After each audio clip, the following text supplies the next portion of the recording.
live, yeah. Just don't play that weekend porn music. Oh yeah, oh yeah. Yeah. Man, All hey, right. they gonna need some porn music after this game I because know. we got We fucked. Right, live, right. motherfucker. Goddamn, we Absolutely. live. We live. We live. We live. Goddamn. Oh, what's going on? What's going on, people, man? As you already know, is unfortunately we had just witnessed another Bad scene of Atrocity. debauchery. As you already know, man, 6-man K Styles, Mad Mike Sports. We got Juan the Falcon Therapist. We got the whole AFN family out here. Yeah, boy. You see On that big ass location. chair? Yeah, I'm in the phone, y'all. You see that big ass chair? They sitting behind me in the front yard. So yeah, we on That, location. mu- that motherfucker sitting on a goddamn. He's sitting on a Toyota Camry over here, boy. I promise. Is that man?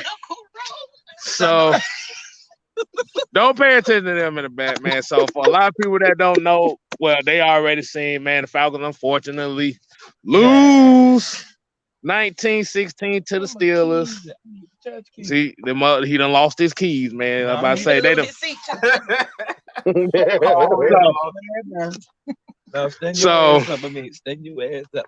Fellas, ladies and gentlemen, you already know the question is coming up now. It's coming. Yep. Is it time? Is it when?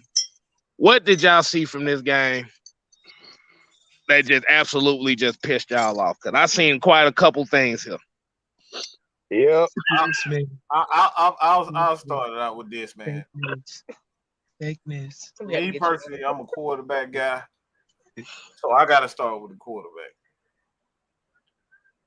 What I saw today was just absolutely fucking disgusting. Especially at the end of, like, he was missing deep shots. He was missing short.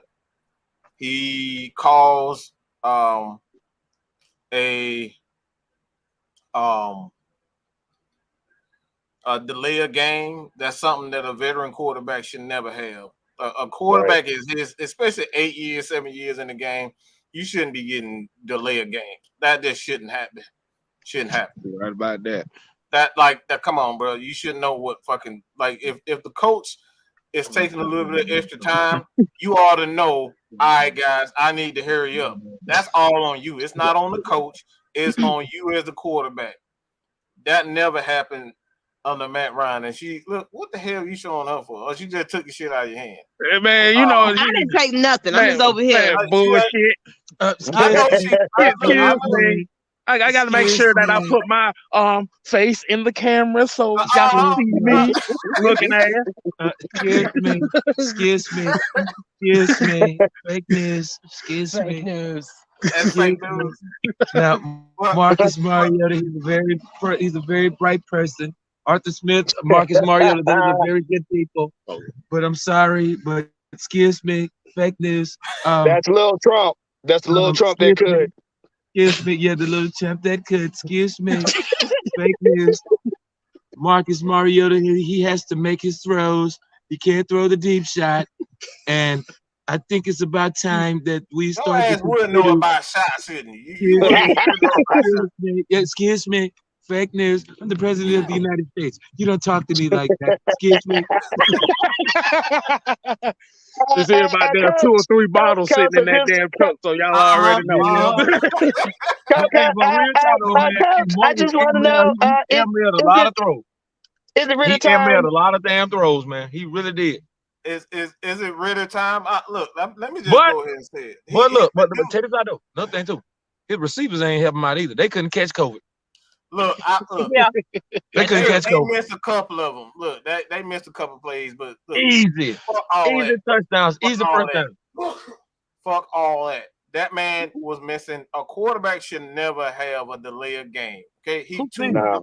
been in the league way No, too that long. was me sneezing in the background because that was some bullshit. I caught a cold after that. Right. Right.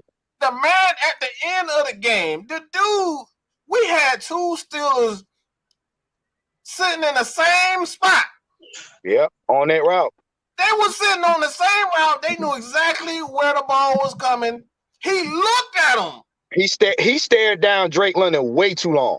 Way He too long. stared him down. and still throw it. Well. That's the problem that I have. That right there, those are rookie mistakes. We're talking about rookie delay a game. That, like I said, that should never happen on any quarterback. That shouldn't happen. I'll give a rookie quarterback leeway, but we talk about a guy that's been in the league almost 7, 8 years now. Yeah, absolutely. Come on, bro. You shouldn't be getting a delay of game penalty. That should just never happen. And the look that Arthur gave him after that, he was like, bro, you can't be serious. You can't be serious. You got to take a timeout at that situation. Even if you don't want to do it, you got to do it because you can't lose yards. That's pretty much just destroying a whole series. You can't do that stuff.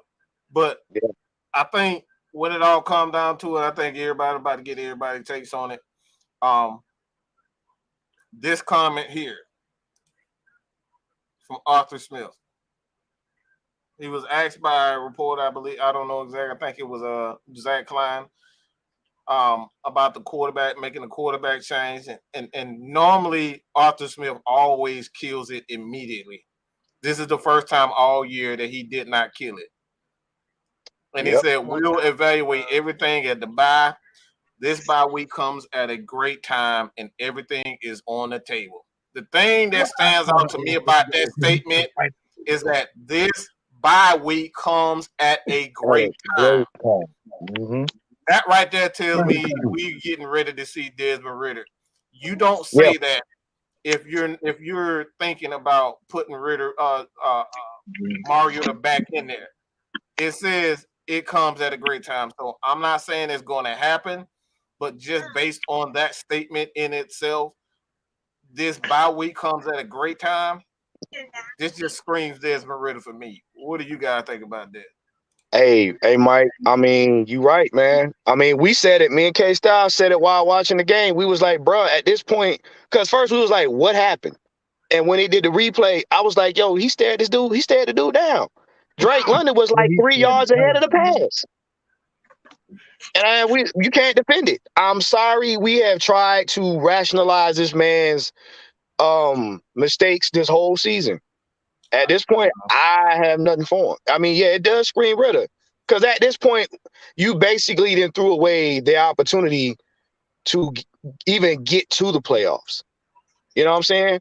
And now we're sitting up here having to hope and pray that Tampa beats New Orleans just to even stay up in second place. Like, look, man, you had your opportunity. Let me just say it like this, man. I said 3 to 4 weeks ago, I said that this was going to be a very interesting time going up into this bye week based on what they were going to decide to do with this. Like I said, beyond which I don't know. Like you said, based off of what Torrey said, he said he didn't say yes and he didn't say no. And like I said, like I said, he did. Let's just say he didn't make a case for himself. Let's just say that he didn't really make a case for himself. Sure as hell didn't. As you hear in the background, everybody like, but hit that motherfucker. Yeah. You hear that going on in the background. Yes, sure. But like you said, it was a few, and like I said, we're just like, oh God. Why the hell he showing this video? He's showing the video of damn Jalen Carter picking up the quarterback and just carrying around like a trophy. Okay, but getting back to what he's saying, though, man. Like I said, it just wasn't. It was just one of those cases where he didn't really make a case for himself to where he say, "All right, but let me get out there wicked." My bad. It was a whole flock of pigeons just flying. He's getting attacked by Canadian geese. You better not. Shit right on your head. Right. Yeah, I'm sitting here looking like there are a whole lot of geese flying around that look like they're about to boo-boo. I'm not supposed to get boo-booed on. I'm the president of the United States. Excuse me. Fake news. CNN, that's fake news. Right. I'm pretty sure the geese are What? very wonderful people, very What? wonderful geese. But I'm not about to get booed on by those people. Excuse me. Fake news. But yeah, like I said, today's game wasn't just on Mariota. They were, like I said, Nah. Drew Dalman pissed me off more than anybody else. Oh my God. Man. Drew Dalman Man. made me mad today. Mike, let me ask you something. What did you break in your house? Oh my God. Because that was the first thing I thought about. Man, Dalman fucking up. Look at this damn fool. Look at this damn fool. What's up with this shit? OG, what's up? Who that? What the hell? What is that? Who punched OG, the man? Did Chelsea punch a hole in the wall? What the It fuck? looks like it done punched a hole through something. Dang. That's a paper Dalman bag. strikes again. That's a paper bag. Oh That's my a paper God. bag. Good gosh. Who in the paper bag? OG. Drew Dalman's career. That's who in the paper bag. Did you just drop kick a paper bag? That paper bag is brought to you by Drew Dalman's career. That's exactly what his career is. Mike, A punch open paper bag. Mike, I'm gonna tell you like this. I ain't never seen a center put the ball to his quarterback. Because, like I said, because if anybody kind of paid attention to that last drive, if y'all paid attention to how low those snaps were, that like I said, this kind of what He rolled it to him. like He this is rolled kind the of what ball. led. This is kind of what led to a lot of those bad throws by Mariota, where he literally had to scoop it off the ground. Like I said, Mariota still ain't got no excuses on half of them damn throws he threw today. No. But Drew Dalman looked like absolute horse shit today. Yeah. Bruh. I look. I'd rather take a blood test with damn Magic Johnson before I let Drew Dalman goddamn snap another damn pass to me. Man. Oh my God. I'm trying to figure out, is he in space or what the hell is going on, OG?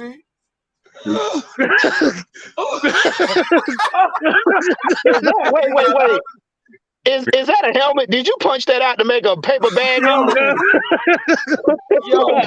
had to do it. Well, I gotta go to the bathroom on that. I had to do it, bro. Them low snaps was pissing me off the whole goddamn game, bro. Like I said, man, bro, that's why I always said, like with Mariota, like I said, the question with Mariota and Ritter is one thing, but when you see these snaps where he's literally having to dig a snap off the ground, is like it doesn't make it no better. It's like, damn, it was tough, bro.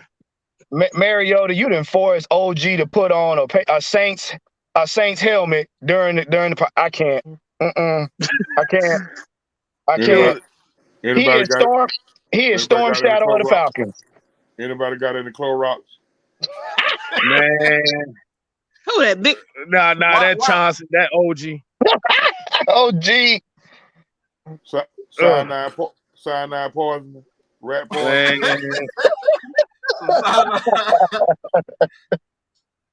Oh my God! Look, man, look! I about to say, I guess $40 ain't gonna be able to make this any damn better. Nah, $40 ain't making it no better. that ain't enough. K-Styles, he need the all-nighter. He need the $140 worth. He need the all-nighter. $1,400 special. That's what he needs right now. I'm so tired. I'm so tired. Anime. You might need to cheer up OG Chauncey. He said the $40 special ain't gonna help. I'm so tired of getting my feelings hurt. I'm so tired. I mean, what you need. I just feel like I've been through a bad breakup. I'm just tired. You don't feel like you got kicked in. You feel like you just got kicked in the nuts and couldn't do nothing about it. Repeatedly. I had a good life. You had a good life. Wow. You about to end it all, huh? That paper bag took the brunt of it. Bruh. Why? Why I keep dying 1,000 deaths? Why I keep? You talking about death of 1,000 paper cuts, boy? Maybe That was another one. that was Nah. 1,000 paper cuts worth of goddamn shit right there. No, that was stabbed. That was stabbed by 1,000 steak knives. He upgraded from paper cuts. Let me get this. This is Mario. He says, we want that one. when he talk about the offense and the issues on third downs, he said it starts with him. You might well bring me one too. And if you're moving the chains on, if you're not moving the chains on third down, you're not going to produce as an offense. But he's even putting the blame on himself. So, like I said, at the end of the day, man, I think a lot of people are pointing the finger at Drew Dahlman. And Drew Dahlman was just like he was. It's Drew Dahlman be Stallman. I don't even know what to say no more. I really just don't even know what to say. I'm just gonna rename Drew Dahlman Plan B. Goddamn, that's just gonna be his new name. Pretty much. You still gotta remember that is one of Thomas's guys. Nah, he's the morning after. He ain't even Plan B. He's just the morning after. Period. He the one got to take the walk of shame, dog. Yeah, right. All of that. Y'all got to remember, man, Dahlman is still one of Thomas's guys. Not after that bullshit we saw. He ain't gonna be able to deal. Wait. He finna be out there with Thomas. Y'all see what Thomas at? Instead of being in somebody NFL office, Thomas out here doing podcasts. OG, did you take a couple shots before you got on here? That's my boy, Joseph Thorne. He from the hometown, man. 229 Albany, Georgia. Shout out, man. You know how to come up with the kick with the people. Hey, man. With This the shit fam, is man. crazy. Like Devon said, I'm finna start roasting Dahlman for the rest of the damn season. Okay. You might as well. You might as well, goddamn it. But like I said, outside of what were some goods that came out of this damn game? That's what we need. Drake London. What was some goods y'all saw out of this? I'm tired of the stuff, bro. That's what I'm tired of. London act like he wanted it, and AJ Terrell. AJ was on it. AJ was on point, boy. AJ Drake London. Tyler Algier. Yes, sir. Tyler Algier. Algier wasn't playing with nobody. Yes, Joe, he did. Yes, no. Yes, Joe, he did. That's right. Hey, let me ask OG this real quick. Well, where was you most disappointed in today's game? Oh, yeah, damn thing.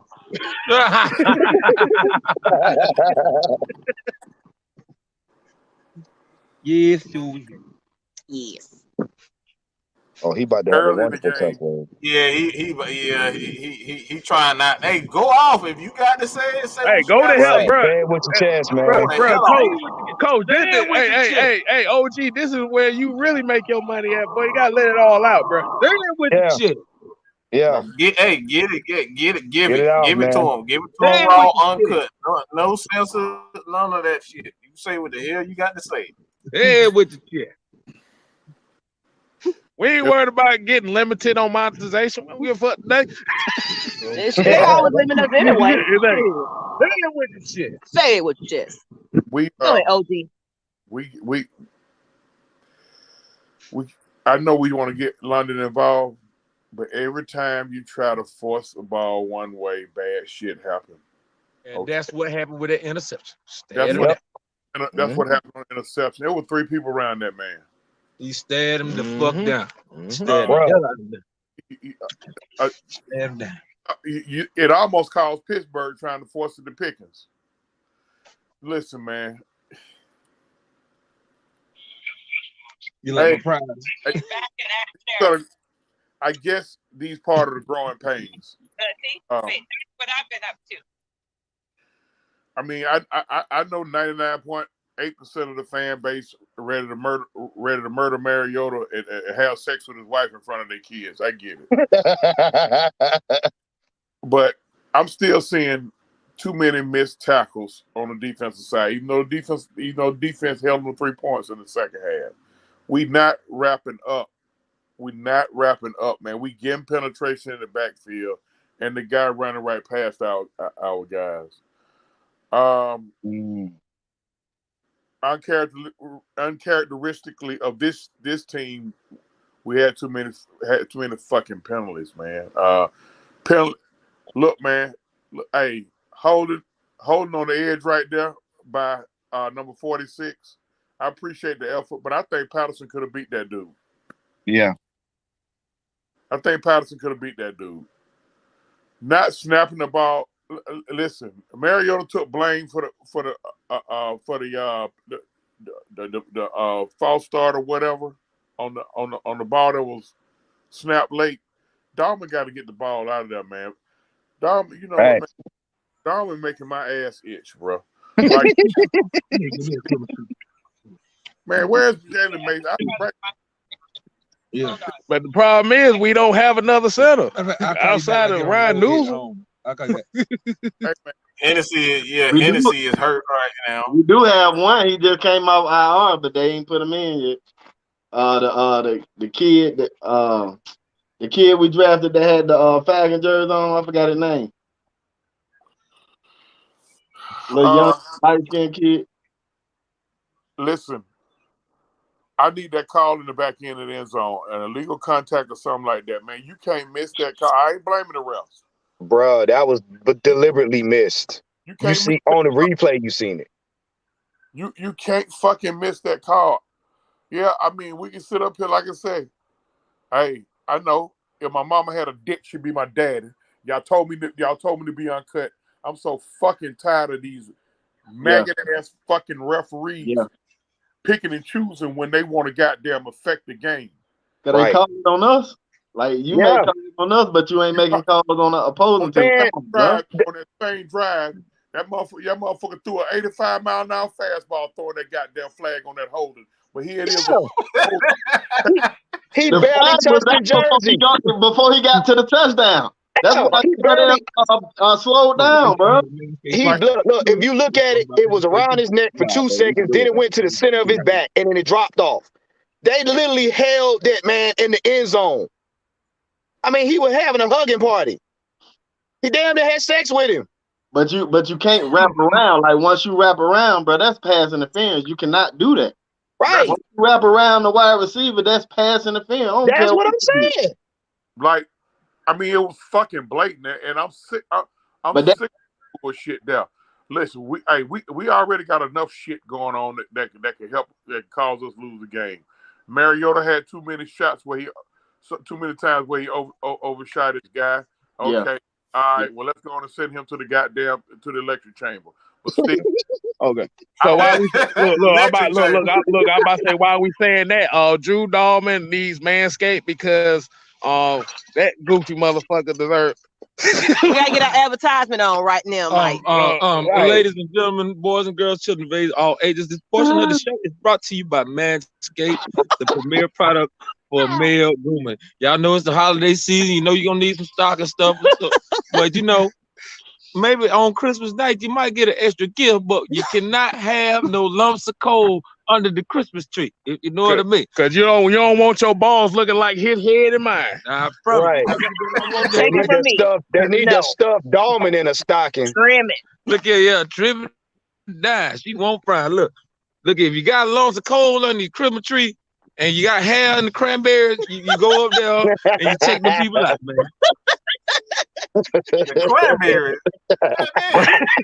That's what I'm saying, like cranberry. They call it fuzzy holiday surprise. I got a question for y'all.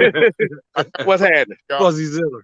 But we need to put this out to the rest of the fan base. I got a question for y'all. Given how everything went, what different could Ritter have done? And please don't tell me, well, we just need to just give him a shot just in case. The way Dalman's snapping the ball, I mean, do we feel he's more accurate or what? Do we feel he? Well, let me answer that first. Let me answer that first because a lot of folks know. We get one after that. Go on after that. Okay. So you said what would Ritter have done? It really wouldn't have made a difference. Like you said, Dahlman snap. Like I said, that's why I put the emphasis on Dahlman snaps were absolutely horrible. Right. Like I said, you put Ritter in a situation like that, in a key moment like that. And he a rookie. He a rookie. See the Ain't thing, had a snap yet. like I said, like I said, but that's the thing. It's 50-50. We don't damn know. But you can't start it like that, though. You Like, can't bank on start that play cannot be started like that. All the plays that Marcus Mariota, he catching the ball down, catching the ball high, like the ball's supposed to be where his hands supposed. Wherever his hands is, that's as close you can get. You can't have him moving all around and all that, bro. But like that, you can't start like that. I've said it more times than not, and we've said it more times than not. Dahlman messed up the whole damn rhythm of the offense because Mariota has to adjust, and then he has to read coverage, and then he has to react. And the fact that I'm with Mike, he should know better than to stare down a damn receiver. You know better than that. You a veteran. You don't do that. You don't stare down no receiver. Period. Especially when you got two defenders on. Ritter wouldn't have done. Ritter. It wouldn't have damn changed. It wouldn't have changed. No. I think the difference that Ritter would have been is he'd have been more confident into trying to make those throws. Like I said, it might have been more so in a situation where you might get a little bit more turnovers than what Mariota does. But like I said, when it comes to with Mariota, like you said, them overthrows he had today, those were inexcusable. Right. I can't defend it. But like as much as I want to, I can't. That goes like to what you just said.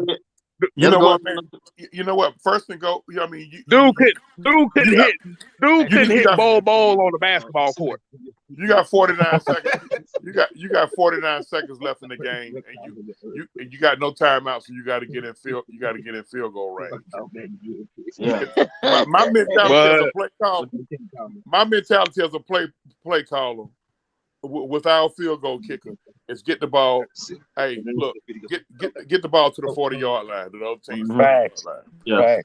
So I'm my first play. My first play gonna be somewhere near the sideline, where even if he just need to stay off the lotion because boy, that hand was strong today, overthrowing everybody. Man, yeah. You know what? Mariota's problem is he did not read the field. He did. Mariota did not read the field. That's because if he had read the field, he would have seen that Drake Leonard had double coverage. He did not read the field. But you can see that they came in with a different game plan because everything you first had was pass, run a little bit here, run a little bit there, pass. But I guess they tried to get Hayward and White off their spot or something because that's all they was doing in the first half. The second half came and they went back to what we normally do. That's what we got back in the game. Don't change who you are. Yeah. If that's let me say this, OG, before you even get to that. Let me say this before you get to that. The reason why I don't have a problem with that is because at this point in time, the Falcons are 5-7. Chances are, if they they're still in it right now, but chances are they won't be in the playoffs. Mm-hmm. All right, the chances are they won't be in the playoffs. But with that being said, at some point you gotta say, all right, quarterback. All right, we still in the game. They were still in the game. They were still in the game. And Marcus Mariota, if he makes a couple of passes, if he hits a couple of passes here and there, if he does a couple of things intelligent and smartly, the Falcons take that game and they go on to at least go up a couple of scores or even get close to a tie. Right. I have no problem how they started the game. The reason why I think it was the right thing to do, because I think deep down, especially with that quote that he just stated, everything he's going to look at everything, because I think he's already thinking to put Ritter putting Ritter in there at this point in time. Yeah. Because you're not getting better. You're not getting better with Ritter. You already got Kyle Pitts out. And even if you make a playoff run, chances are you're going to get smoked in the first round. So I think right now, I think it's the best thing for this team to do is to just start with Ritter at this point in time. See what he can do. See what he can do. If he's ready for it. Is he smart? Is he one that got? Let me say this too. This is the most important part right here. I don't see any dog in Mariota. I don't see him cussing at the lineman. I don't see him upset. I don't see him pointing at people saying, "Look, get in your fucking spot." I don't see none of that shit. I don't see Mariota is a temporary. Look, he's the bridge. He's the bridge. Look, he's a temporary situation. I still need that though. When he's talking about, I still need that because you're the quarterback. I still need that. That's what we need to see. That's what we need to see if that's what Desmond Ritter had. If Desmond Ritter if he's more of a vocal leader to say, "Look, we're not doing this shit anymore." Look, Jake Matthews, we had you had your boy Dolman throwing the ball at the alligators. I don't know what the fuck he was throwing at alligators. Whatever the hell he was throwing at. I need our quarterback to look at somebody on the sideline and say, "Look, this shit needs to change." Maybe that's what Ritter has that Marcus Mariota do. So at the end of the day, we need some head busters at court. We need a guy that's willing to bust a head or get his head bust. Mariota look like he just stand in the corner and just say, "Hey man, whatever it is whatever it is." He has. I'm gonna be honest. He has accepted the role of game manager instead of accepting the role as a quarterback. He don't want to make. He's not looking to make plays. He's looking to extend where they currently at and hoping nothing go wrong. Yeah. He's looking not to fuck up. He just like as long as I don't make a mistake, it'll be good. Instead of I'm trying to win this game, because bro, like I told K Styles, one score, one field goal, we win. Period. Right. And we had time on the clock. But like you can tell, I'm gonna tell you, if you go back and look at that replay, you can tell he was not trying to win the game. He was just trying to not make a mistake. Because a veteran quarterback don't stare down a receiver with two defenders on him. They don't do it. I won that shit. That's a recipe for disaster. And look, my thing is, if you're gonna make that mistake, if you're gonna make that mistake, man, hell, just go and take a deep shot. If you're gonna make that mistake, but see, he threw the ball 3 yards behind London. If you look at it from the vertical angle, when they showed from the end zone out, he was staring down. Drake London, and when he threw the ball, K-Styles like, man, that ball wasn't nowhere near him. No, it was 3 yards behind him. You supposed to put it where Drake can get it. You were slinging it all game. Now, it's certain plays that need to be made too. Yeah, like I said, that like the Cordero Hodges one earlier in the game where it should have been called. He has to like catch that wasn't Mariota. He has to catch that ball. He have to catch that ball, bro. That ball hits in the hand. They teach that Pee-wee. That ball hits in the hand. You got to catch it, bro. That was a good throw. And that fumble, man, that fumble that was called back, that was a momentum change, man. That was a fumble. I'm gonna tell you the one that got us is when Cordero scored and then they took it back. When Cordero got that touchdown, they took it back. Because I don't have a problem with that getting taken back if they call that fucking holding or illegal contact or defensive pass. Facts. Right. That fumble hurt though, boy. That fumble hurt. Cause that's three. He put 3 foot down, and AJ made the fumble. We had got a 3 and out on that, so I'm cool 3 and out. Yeah, I started off. But yeah, like I said, that's just one of those. And shout out to Drew Tusbo. He wasn't able to be on with us today, but like what he would always say, those 3 to 4 plays that come into effect throughout an entire game, man. Like you said, you got the Cordero Hodges drop. Then, like you said, you had the Jay Matthews holding call. You got Mariota overthrowing Drake London on a drag route. Then you got defensive players not really making tackles at the line of scrimmage. Like you said, like what OG said earlier. Yeah. That As y'all fumble hear in the was a background with these mental. crazy motherfuckers. But that fumble was a mental. That fumble was a mental game shifter, and you can see it on their face because they were like, "Oh shit, they about to win." And you can see they celebrating. They going all the way down to the end zone and everything. I'm like, man. I knew they were gonna call that back. Hey, I don't know when they came up with this making a football move. Horse shit. Look, man, 2 feet down. Where I already 2 feet down. It's a catch. Right. Why you got to make a football move? But then he turned upfield. Like as soon as he turned upfield, he punched the ball. That's a football move. It's a football move. Come on, bro. Come on. I said this. I said this. Anytime you got to get New York involved, they gonna call it back. Anytime you got to get Dean Blandino or somebody to explain why the hell they gonna call it back, they're calling it back. But they were saying it was a fumble. Like even people calling the game, they were saying it was fumble and we recovered it. The officials said it before they reviewed it. Well, what they telling the officials is don't stop play on that, because if you blow the whistle incomplete, that means you stop play. So never stop the play. You gotta let it go. You gotta let it play itself out, and then it's up to the team to challenge it.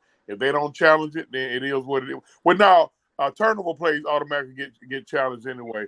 Man, I just got a headache, man. Hey, look here, man. Can y'all just respect if I leave right now, man? Because I'm gonna go down. Hey, man, go get you a blunt. Just go get you a blunt and chill out, OG, man. We need you. We need you, man. Rolling one. As soon as I get off, sir. Yeah. Now, Dan rolling you up, but we just gonna fire the whole bag up, just make a campfire out of it. Man, bro. man, boy, still a fan. Blowing my phone up, man. Yeah. That's one the therapist. And we gotta sit on this. Therapy right we now. gotta sit on this for 2 weeks, man. We gotta sit on this for 2 weeks. All right. Yeah, 2 weeks, man. 2 weeks, man. Sweet. Yeah. You right about that?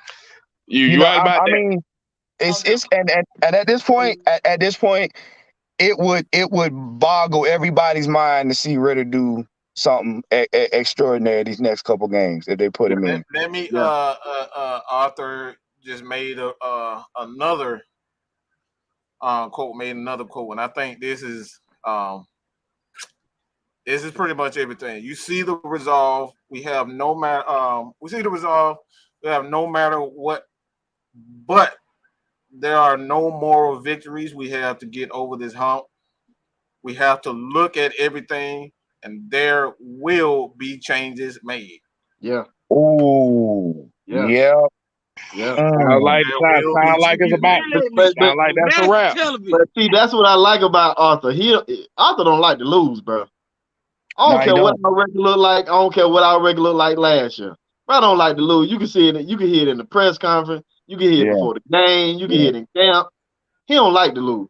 And look, at this point, he's like, look, him and Terry Fontaine, look, we just sat down and gave this dude every opportunity to win and do what he got to do. At this point, if I don't try to make a change or we don't consider putting Ritter in, now they're gonna question my coaching.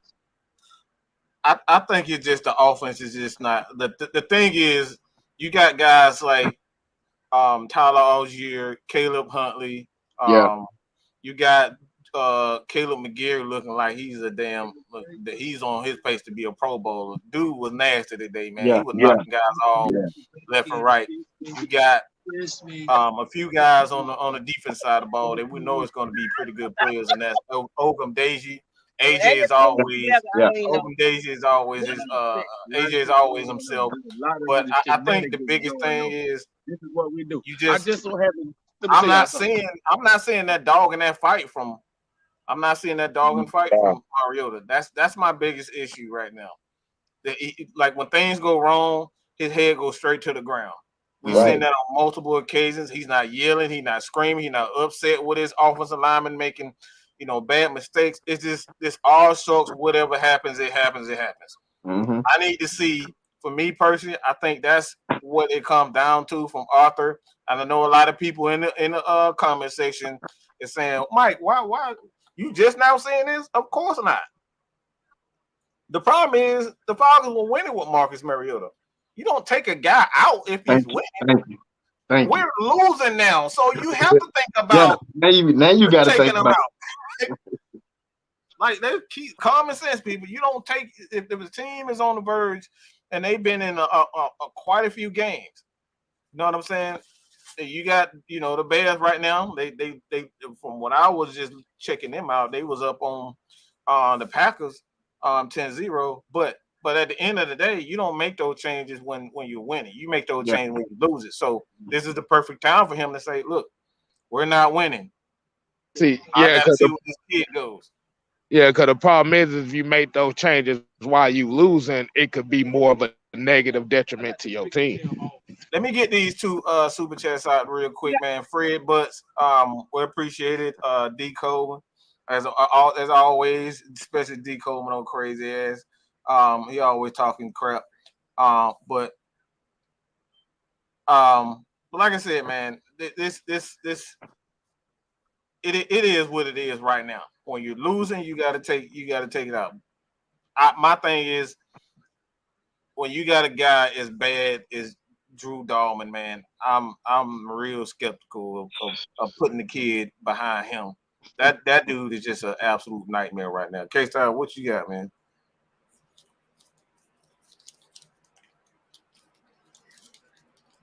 Oh, he don't took a Nah, man. I'm talking to my family right quick. I ain't went nowhere. But it don't really matter what quarterback you put behind the center like that, though. Like yeah. Doc, look, run play Dahlman was literally flea flicker, pass play. But let me ask y'all. Right, my bad. Let me ask y'all a question too. How did y'all? And I see this comment here by Marquise, and I know he usually like the He's a Grim like Reaper. He just love bad shit. He like the egg shit on. But this is very interesting because I saw a lot more throwing the football in the first half than what we're used to. Right. What do you think was the mindset behind that? Or was it one of those things where one last chance to prove that you at least a good quarterback? I think that's what that was all about, because he had every opportunity. He said, and he scrapped it. He said, "Look, bro, you're not doing it. Let's run this damn ball." Yeah. At the end of the day, like I said, the Falcons don't have they don't at this point in time. We still in it. Yeah, we are. Still in it only because we're still in second place. Yeah, so like I said, at the end of the day, man, I just think it was just, give him one last chance to make an impression, and he fumbled the bag big time. He didn't do the Deion Sanders this time. We don't have sorry wide receivers though, bro. Like the wide receivers we have, they are getting open. Getting open. They just get the ball to them, bro. They getting open. Yeah. Because a lot of times he was basically under duress in certain situations. He was just throwing it up, hoping they caught it. Mm-hmm. And then instead of, because the throws where, like I told K-Styles, the throws where he was focused, he made them. Yeah.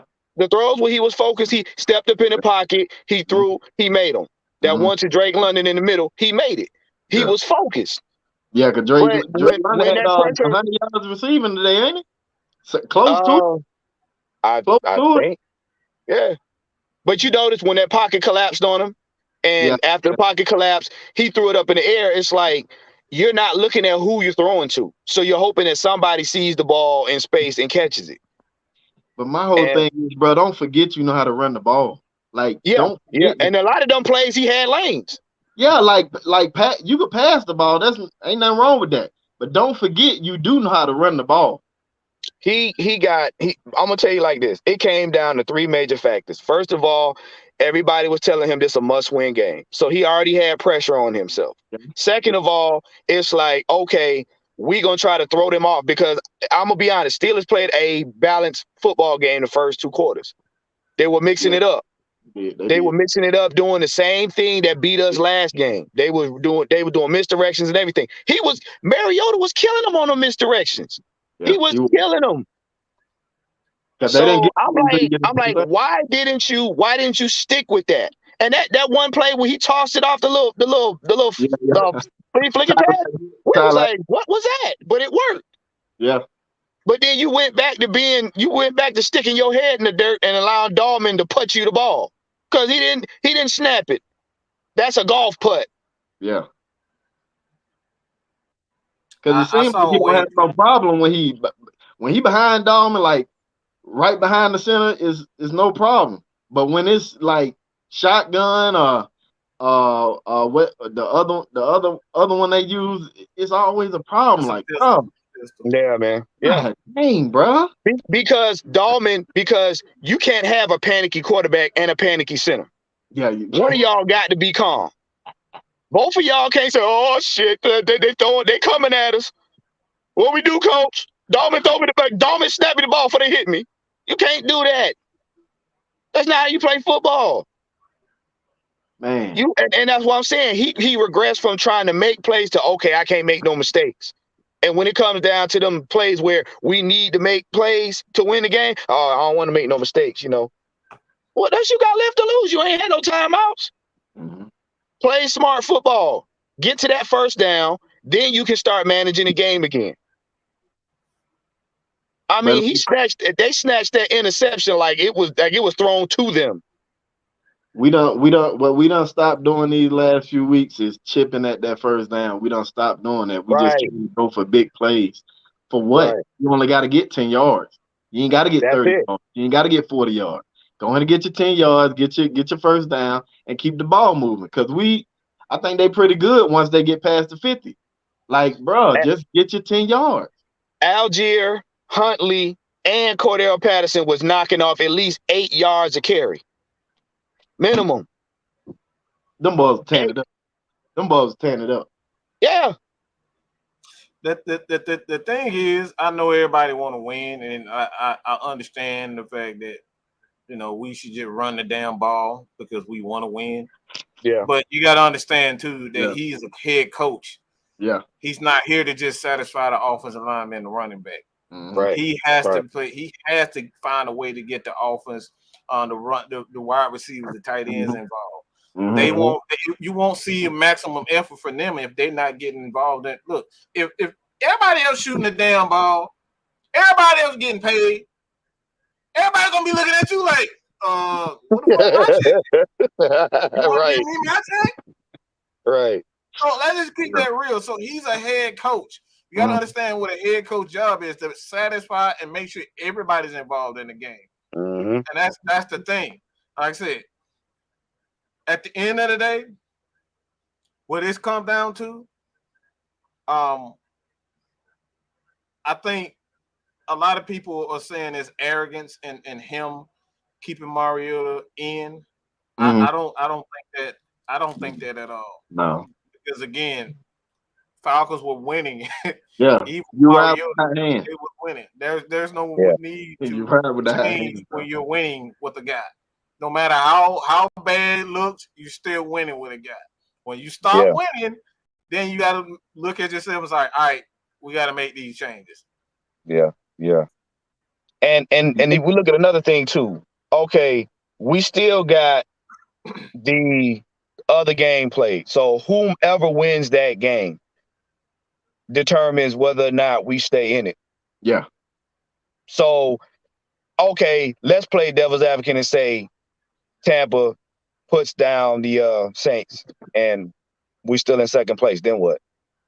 Because now it comes back to Arthur having to have that debacle where it's, do I keep Mariota and hopefully pull out a win, or do I put Ritter in and hopefully he does something miraculous and wins, or do I get this kid's, confidence killed? Because the closer we get to the last games of the season, especially if we're still in the hunt, teams are going to play us like we're in the playoffs. Yeah.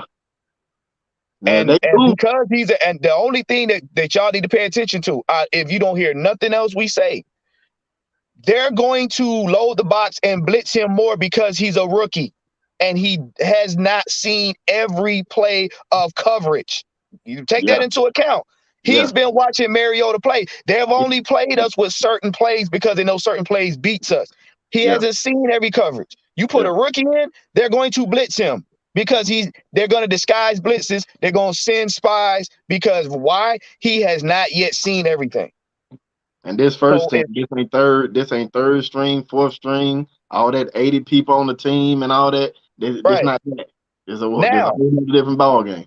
Second thing is Arthur Smith is going to have to tailor this offense to fit Ritter's strengths because he knows he's a rookie. So you got to look at it. It's going to be heavy RPO now. It's going to be heavy RPO because what's a rookie's first inclination? Let me run when the pocket collapsed. Yeah. Now, granted, we know that he likes to have poise in the pocket, but a lot of these teams, especially Baltimore, they gonna come at him. Yeah. They're gonna come at him. Les Campbell ain't no joke. No. And especially if you got fast linebackers, they're going to get him. Then they got Quinn and all them guys. Yeah. So that's what you got to put into account. Now, he may make reads and he may be able to spread the ball out, which is probably what we would need if you're going to do passing. But they're going to send a house at him to test to see if he can keep his composure. Now, you can throw on Baltimore now. I think last week they gave up 400 yards receiving. Like you can throw on but right. And then you got to think about it. Lamar just got hurt. He had a knee injury. We don't know the extent of it. So a running quarterback that uses his legs is going to be a little timid on an injured knee. So you got to put all that into perspective. And we're going on a bye. So Arthur Smith is basically going to have Ritter and Mariota on the field to see who's going to do what. It's going to be tryouts all over again this bye week. Yeah. Let me answer this question right now. All right. We got guys. So why is Pickett doing well, and you think Ritter can't be? Look, Pickett didn't really do all that great. Nah, Pickett was frustrated. He really didn't. His numbers were damn near identical from what Mariota had. So let's not pretend like you did great. Yeah, like the Falcons field goals. All the field goals. If the Falcons tackle a lot better, that offense don't even look. They didn't even get it down. Take it easy now. What? 1 time, 2 times? They got in the end zone. So let's not act like he was a. Like, come on, man. Look, they bunkered down after that 50.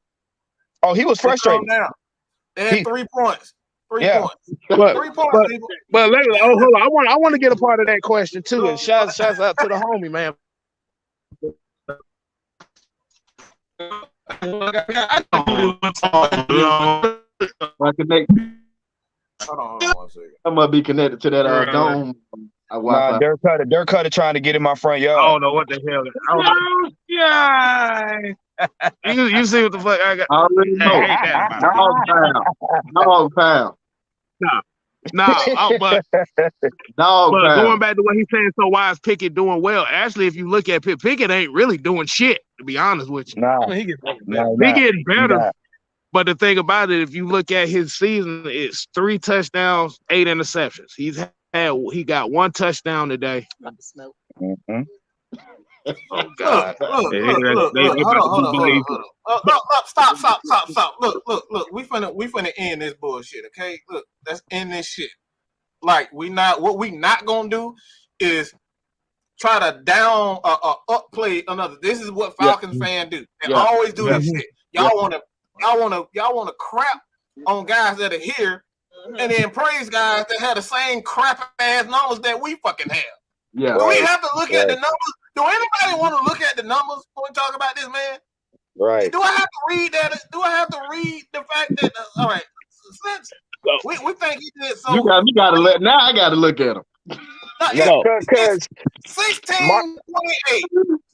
for 28. So he missed 12 passes. Okay, he missed 12 passes. He only passed for 198 yards. All right, and on top of that, he had 14 yards rushing. So if we're gonna look at the numbers, let's look at it the right way, okay? Look at it the right way. He has slightly better numbers than Mariota today. That's it. So let's stop. Let's stop with the nonsense. Let's stop with the nonsense. Can I ask a question? Crapping on guys because go ahead, Juan. Did Kenny Pickett have player of the week anytime this season? I don't think so, bro. Okay.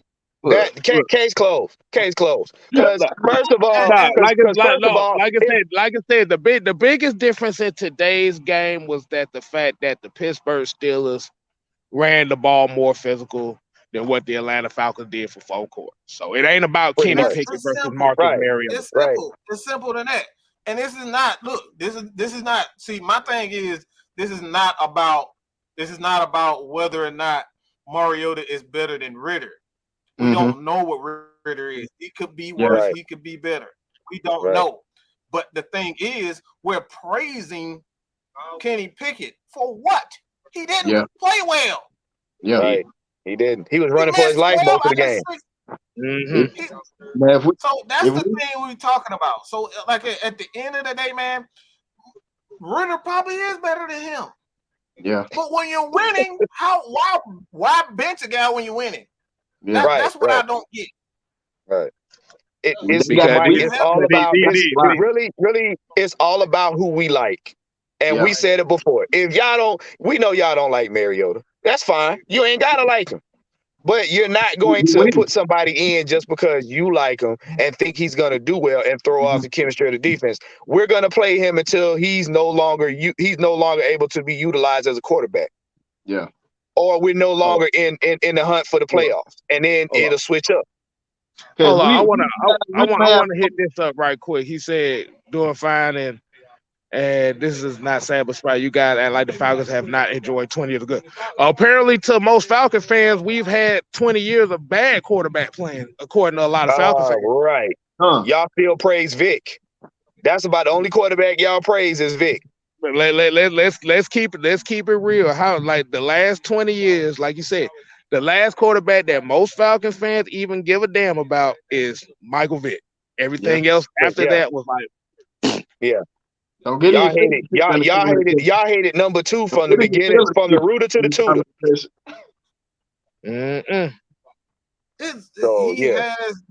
Look, the thing is that, like I said before, everybody keep talking about how bad Mariota is, but when the guys y'all praising have the same numbers, what's the fucking issue? I got a major problem with that. You praising the guy for having the same numbers that Mariota has, and you say Mariota sucks. Because he ain't on the Falcons. They put up. I don't know if they put up his quarterback rating this year. I think it was 65%, but then they put up Pickett number. I think it was 61, 62%. So how you praising him and he's not even better than Mariota? The math ain't mathing. Come on, bro. Like I said, we've been doing this podcast for about 2.5 years. How many times have we been hearing that the Falcons quarterback situation has never been good? Right. And all we need is a mobile quarterback to make everything right. I'm about to say, go back to when we first started it. How many times have we kept hearing about if we had such and such quarterback, such and such, such and such, such and such? Dave, I'm about to say, don't act like you blind to this shit.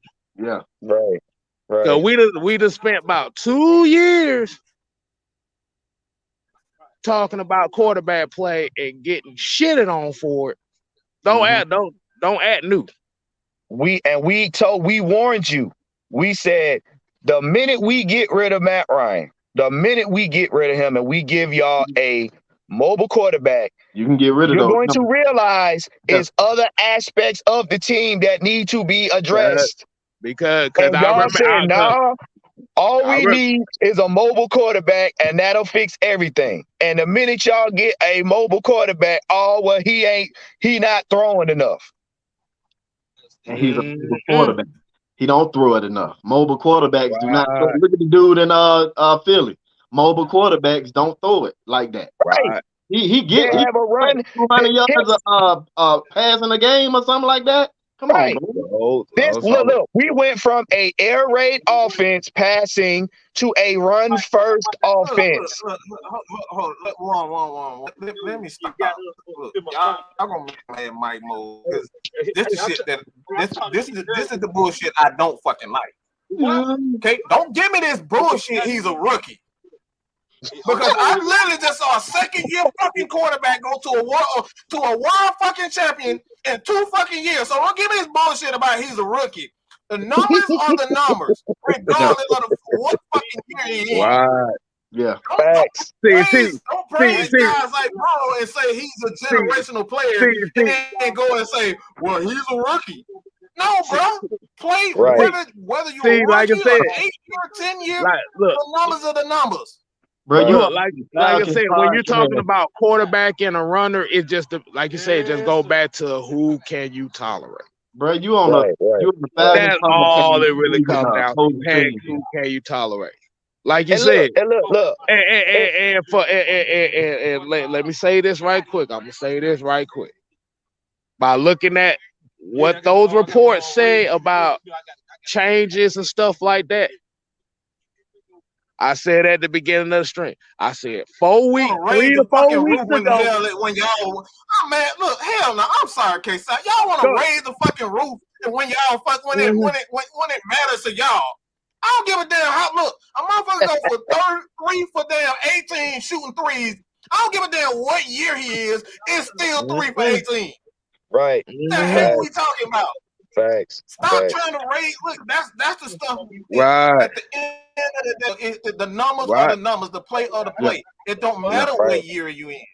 Because look, go ahead, K. But Mike, go ahead. No, look, cause all I heard was mobile quarterback. If I heard mobile quarterback, this is what we've heard for a whole year. Hey, last 2 years. They have overlooked. Go ahead. They have overlooked the simple stuff. I keep saying this. Y'all overlook the obvious. This man has been in the league 8 years. He's played 6. This is year 7. He sat for 2 years. Yeah. Sat for 2 years. Y'all want to gloss over that 2 years like he was playing them too. He sat for over 2 years. This is year 1 for him right now. For real. I don't care how mad you get. I don't care what rebuttal you got. The numbers ain't gonna change, and the years that he played ain't gonna change. And if you ever played a sport and sat 2 years plus and came back to the game, your ass ain't gonna be top 5 in shit. No. Like, so you can I hope they still in the comments section. Hold on. I want to bring this all together right quick. See, where the issue comes down here is it's before the season started, there was low expectations. Let's bring this all around. It was low expectations for this team.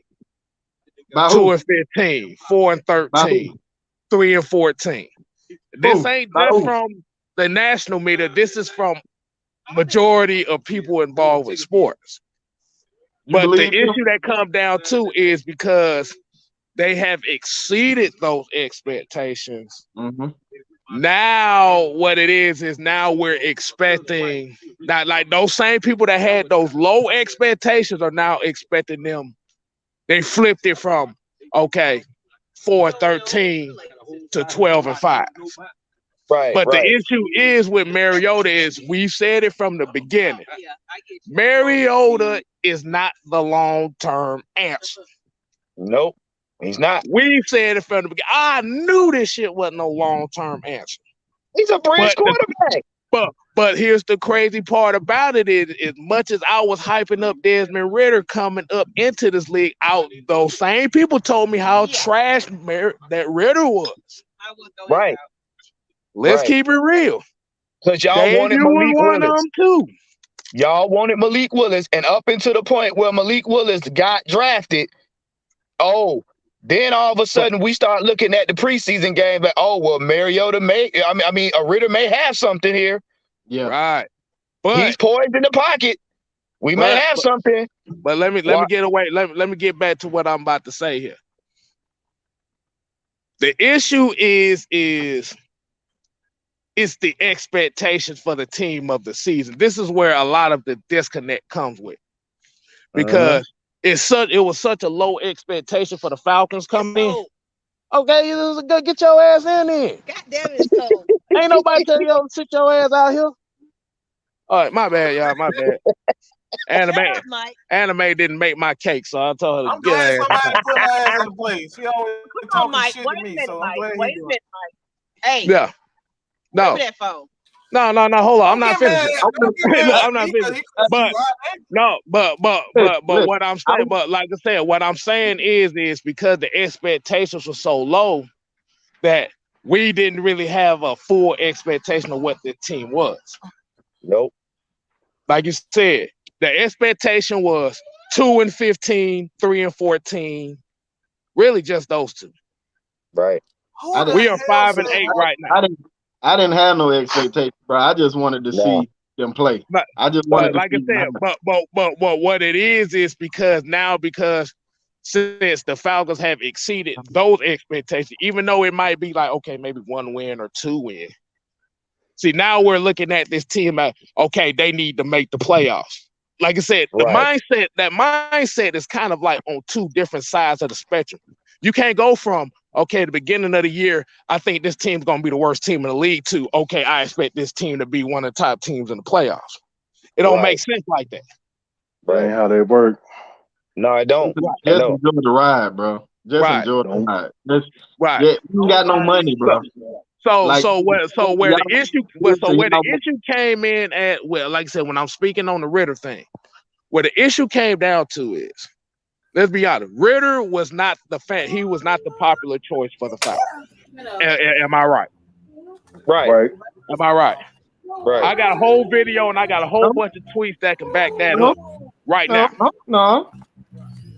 I'd rather Ritter before all of them. Pick it all on him, because what he did last year. It's not. But I actually saw him do, like, he's a quarterback. But with practice, I believe he could do a lot better.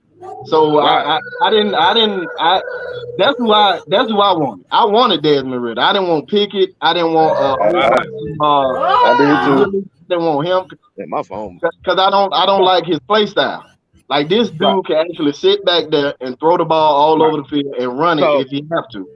So Ritter fit the scheme a lot better than them other quarterbacks. That's what we're trying to tell people. I'm gonna say it like this, and this is one of the main reasons, because, like I said, I know a couple guys that's in here right now that was on the Ritter train with me long before the Falcons even drafted him. One right here, Kay. Exactly. The original game plan, like I said, the game plan is Ritter was going to be the starter. The only problem is nobody knows when. Right. That's what it comes down to. He's our quarterback for the future, but we just trying to figure some stuff out right now. Like, bro, we ain't got. I'm glad they didn't start him this year. Well, see, the problem with the expectation was we were trying. They were trying to decide who was going to start. Yeah. And then once Mariota, they said, well, we're going to lean on Mariota because he has experience with Arthur Smith and he kind of knows what he's looking for. Yeah. So that would kind of get us over that 2-15. Once we got past that 2-15, the expectation was, okay, well, we see he's not doing what we think he should do.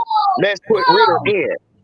And we were trying to tell y'all we're winning, so why take him out? Because you throw the chemistry off on the offense.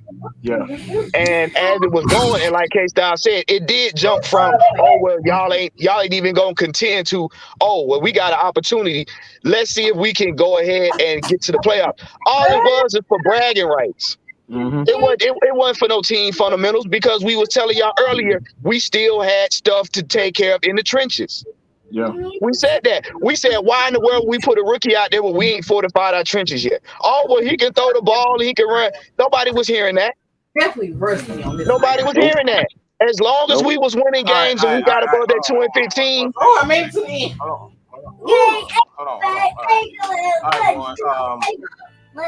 on. What you got, bro? Yeah. You said me?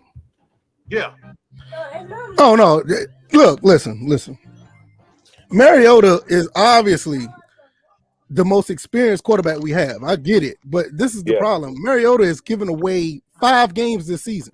I'm not talking about a stat line. I'm not talking about what he looked like. He's giving away 5 games this season. We're 5-8. We should have been at least 8-3 minimum.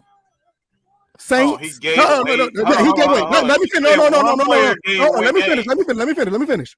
Saints, fumble, Rams, interception, Commanders, interception. This game, interception. And I ain't even gonna say this game because you backed behind your goal line. I'm not even gonna put that on him, but you look at the overthrows, the miscues, the problems that he have with timing, throwing behind players. Look, listen, you get decent quarterback, and this ain't even about Ritter. You get decent quarterback play with this defense is holding teams to 23, 28. Well, I ain't gonna say 28, 23, 12, 21, 15 points a game. We should be winning these games. But you got 1 or 2 plays that Mariota do that messes this entire game up. Look, this is my problem. You have no reason to be QB1 with the lack of play, the play that the performance you're putting out on the field.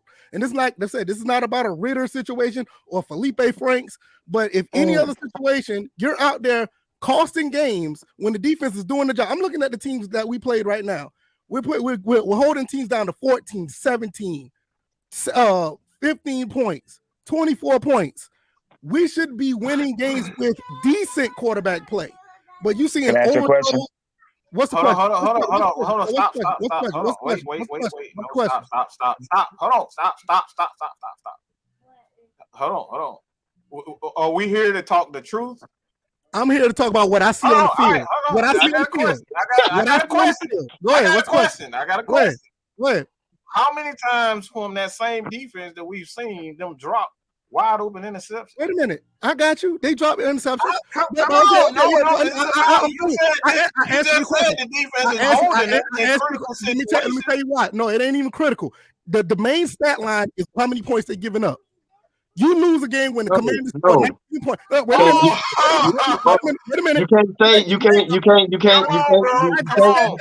Hold on, wait. You can't say that now. You can't. No. Because that stat line you talking about, that stat line doesn't happen if you get an interception. None of that stat line doesn't matter. Bro, even with that, the Bears scored 24, the Steelers scored 19, the Commanders scored 19. The only reason why the Panthers scored 34 because that game was a wild game in the last 5 minutes. The 49ers scored 14, the Browns scored 20, the Buccaneers scored 21. But you gotta no. Hey, let me ask you a question. You gotta go one place at a time. You gotta go one place. You gotta go one place at a time. He said. Wait a minute. He said interception, so we got to go there. Then we got to keep going. No, wait a minute. Tom Brady scored 21 points. Tom Brady scored 21 points against us. If you can hold a team between 21 and under, there's no reason for us to lose these games. No. Okay, let me ask you a question. You can talk about that. Stop. Everybody the Bucs won the fluke, right? Oh, stop. Everybody stop. When we're talking about a team game, you can't say, look, for one, the defense, all right, we're going to say, look at the end result and say, all right, the defense held them to 15 points. Let's just say 15 points. Just to be, all right. Yep. But we got to take in the fact, we got to factor in whether or not special teams played a part in that and field position. We got to take in where they were on the field. The momentum of the game, all of those are factors. You can't just say the defense did this and the defense did. That's an end result. Everything is a factor when it comes down to scoring points. Okay, so what happened in the Rams game when we came back for 28-3? Let me ask you a question. Okay, and what happened when he tried to throw the ball in the end zone? What happened? He's not running the ball. What happened when Mariota threw the ball in the end zone? What happened? Ramsey made a better play. Okay, all right. Bro, wait. Hold on. You stop there. If I'm 6'3", 6'4", and I'm 220, 225, and I'm Edwards, Ramsey not making it. Okay, now hold on now. I'm That's Now, on wait a Evans. minute now. But Wait a minute now. that was just a better play by Okay, the. that's right. That's right. But when you're 6'4", But you keep 215, hold on, wait a minute. When you're 6'4", 215, and you got Drake London going on the out route on the other side, and you missed him and decided to throw it to Brian Edwards, who fault is that? But you just said what happened in the Rams game. Like make up. But now, you know what? Let's go deeper than that. Let me ask you this. That's exactly what happened in the Rams game. No. Exactly what happened. No, let me ask you this, because you made a point about Mariota messing up a lot of those games. Let me ask you a question. Can you put any other quarterback in there with Dalman snapping that ball terribly and have the same outcome? Have a better outcome? Ball all the way up here. I could name a few, but that's unrealistic because those No, quarterbacks. No, it ain't. Because no, I'm gonna tell you why it ain't. I'm gonna tell you why it ain't. No. Hear me out. Because the snapper, the center, is the beginning of the offensive setup. Right, and if he's off.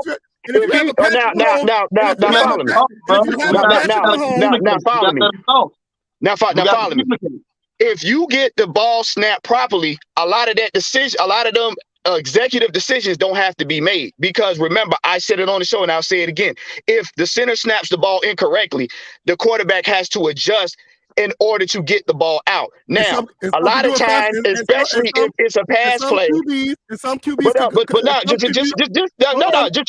hear me out. So now,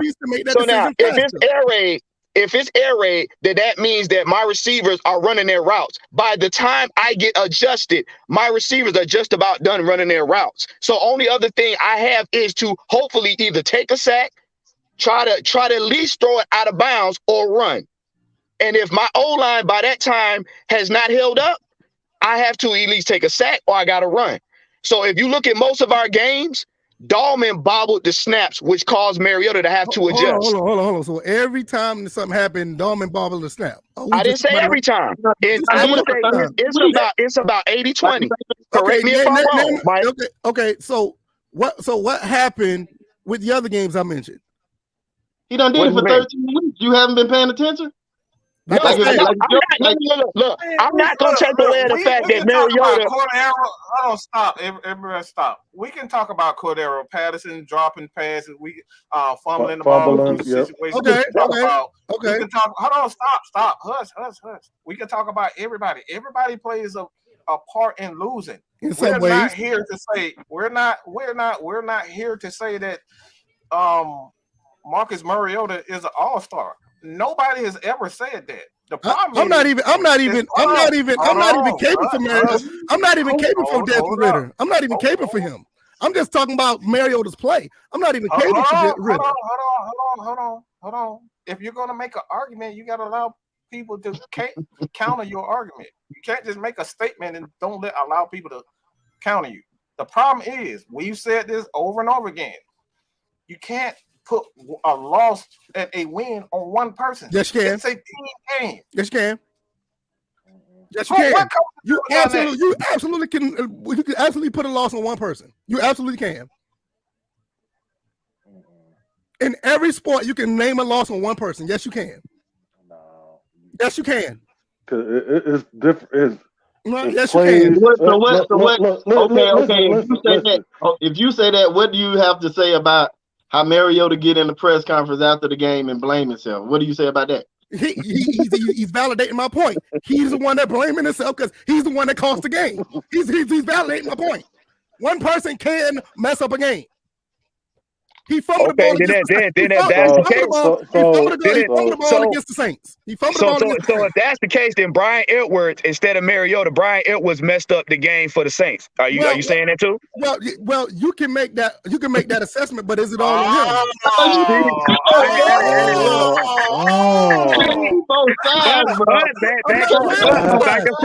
That goes back to. I'm not playing both sides. It's no different than blaming one person. Here's the thing, though. That's why we always say about it that this is why I don't like the way that people talk about NFL nowadays, because regardless of how that goes, it lives and dies by the quarterback situation. Yes, Mariota had games where he fucked up in. Yeah. We ain't denying that. But if every is 100% everything him, No. I But the agree. thing about I it agree. is, let me get this out the way. No, you just literally said it was all his fault. Now The 5 games I named. Once again, the 5 games. Wait a minute. Once again. So let me say this. Games I named. The 5 games I named, yes, but 100% no. But the 5 games I named, yes. And we got to think about it. What are they, 5 and 8 now? They played 13 games. I just named 5 games that possibly definitely on him. So you went into the season this year. You went into the season this year, Super Bowl or bust, or playoff or bust this year. No. I went in this season thinking we'll go 9 and 8. Okay. And and this is the thing. Mike and K Styles can vouch for me. They've known me for years. They know I don't play on that type of playing field where it's one or the other. I am a level-headed person. But you're doing that now. It No, don't matter about what you because of the 5 games I made. Bro, you just literally. Bro, we kind of getting the energy out the way here. Let's get this energy the right way. Hold on.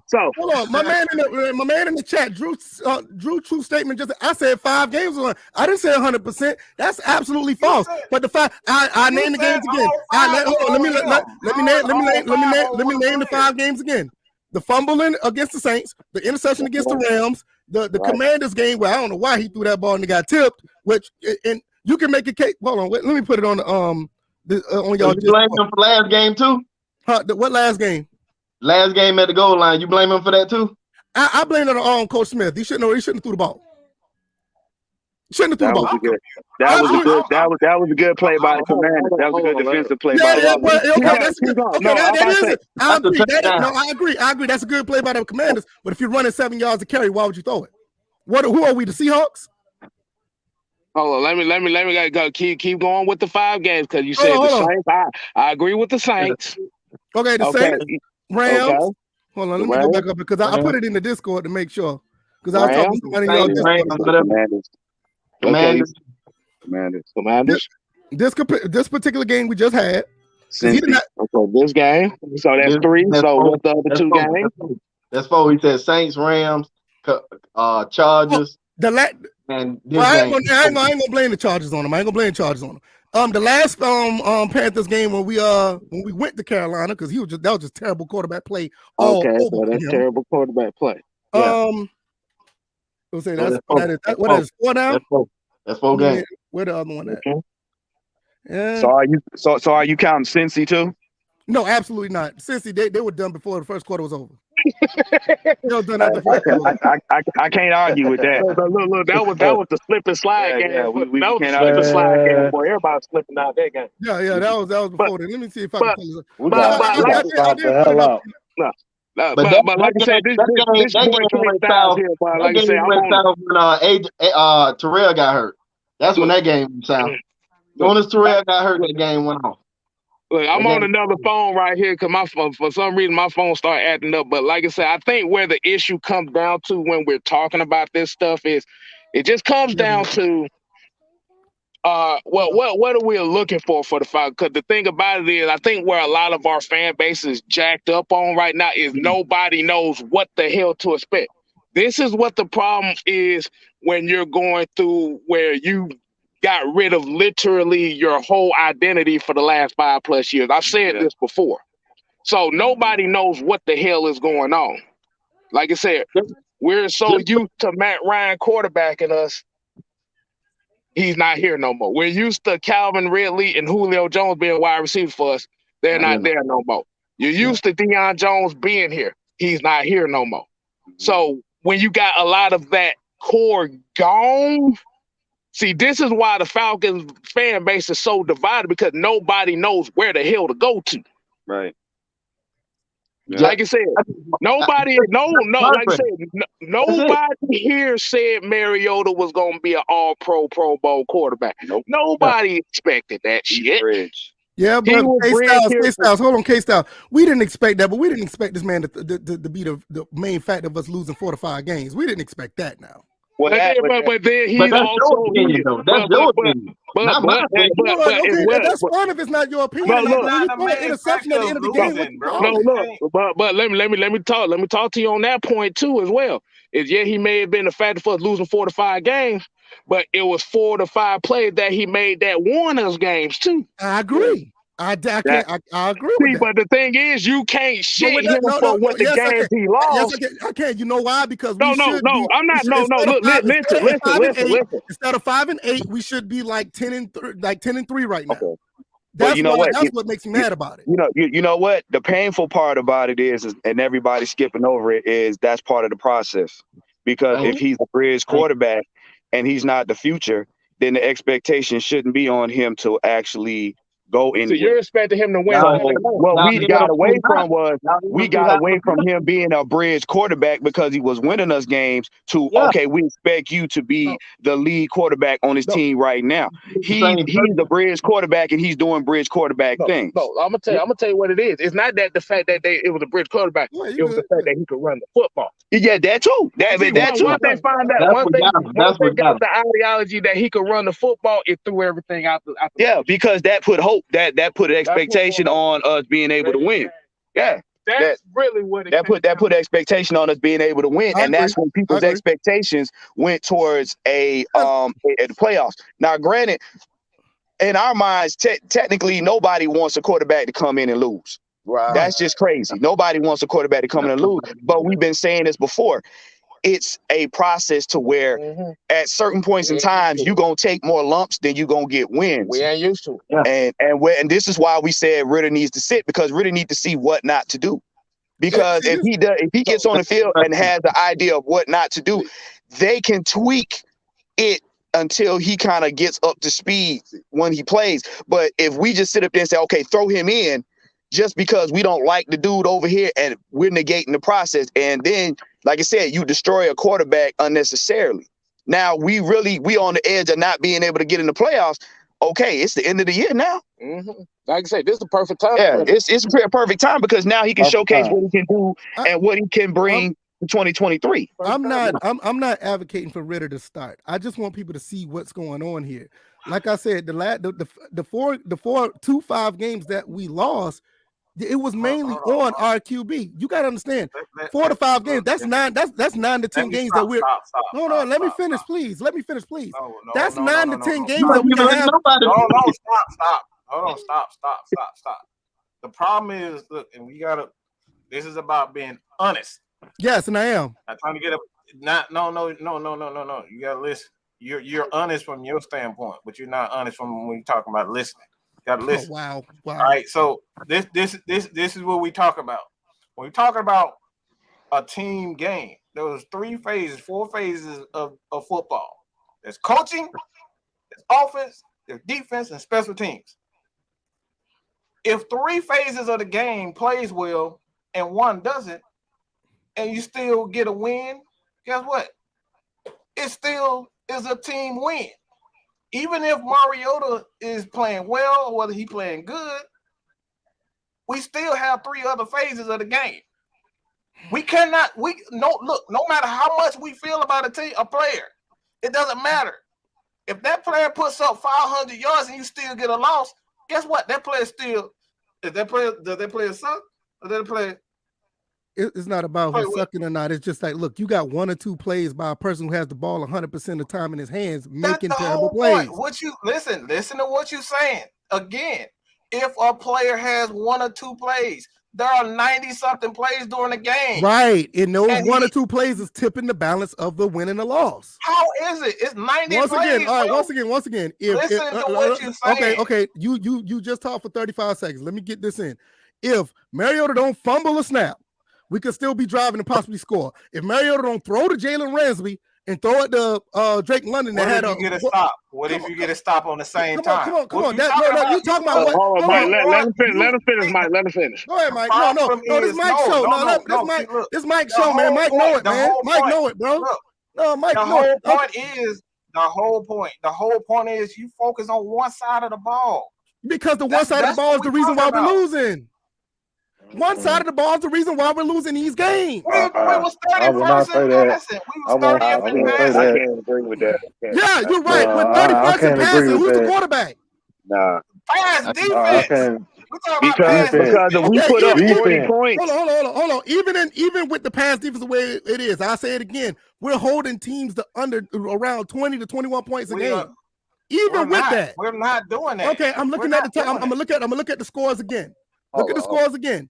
23-20, we beat the Browns. 21-15, we beat the Buccaneers. We held the 49ers to 14. We held the Chargers to 20. We held the Panthers to 25. And even with that 25, that it was supposed to be 22, but they kicked 3 points at the end of the game that shouldn't really count. We held the Bears to 24. We held the Commanders to 19. We held the Steelers to 19. Come on, man. We're holding these teams down. No, the defense hasn't been good, but we're holding teams down to a low amount of points.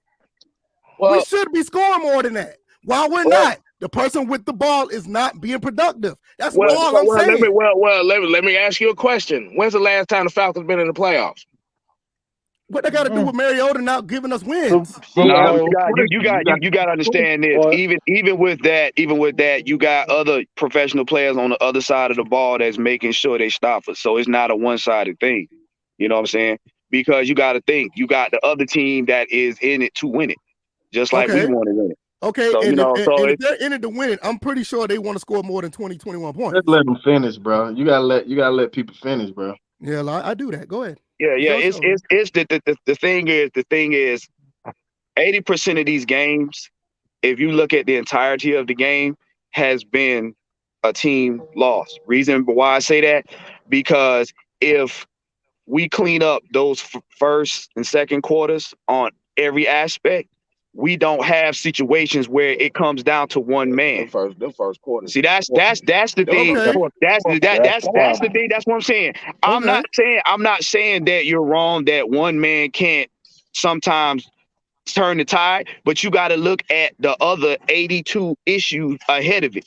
Because if we come in playing a clean first and second quarter, we have cushion in the third quarter, fourth quarter. A lot of times we play light in the first, second quarters, and then we play harder in the last two. And then it comes down to those one or two plays or that one player to make or break the game.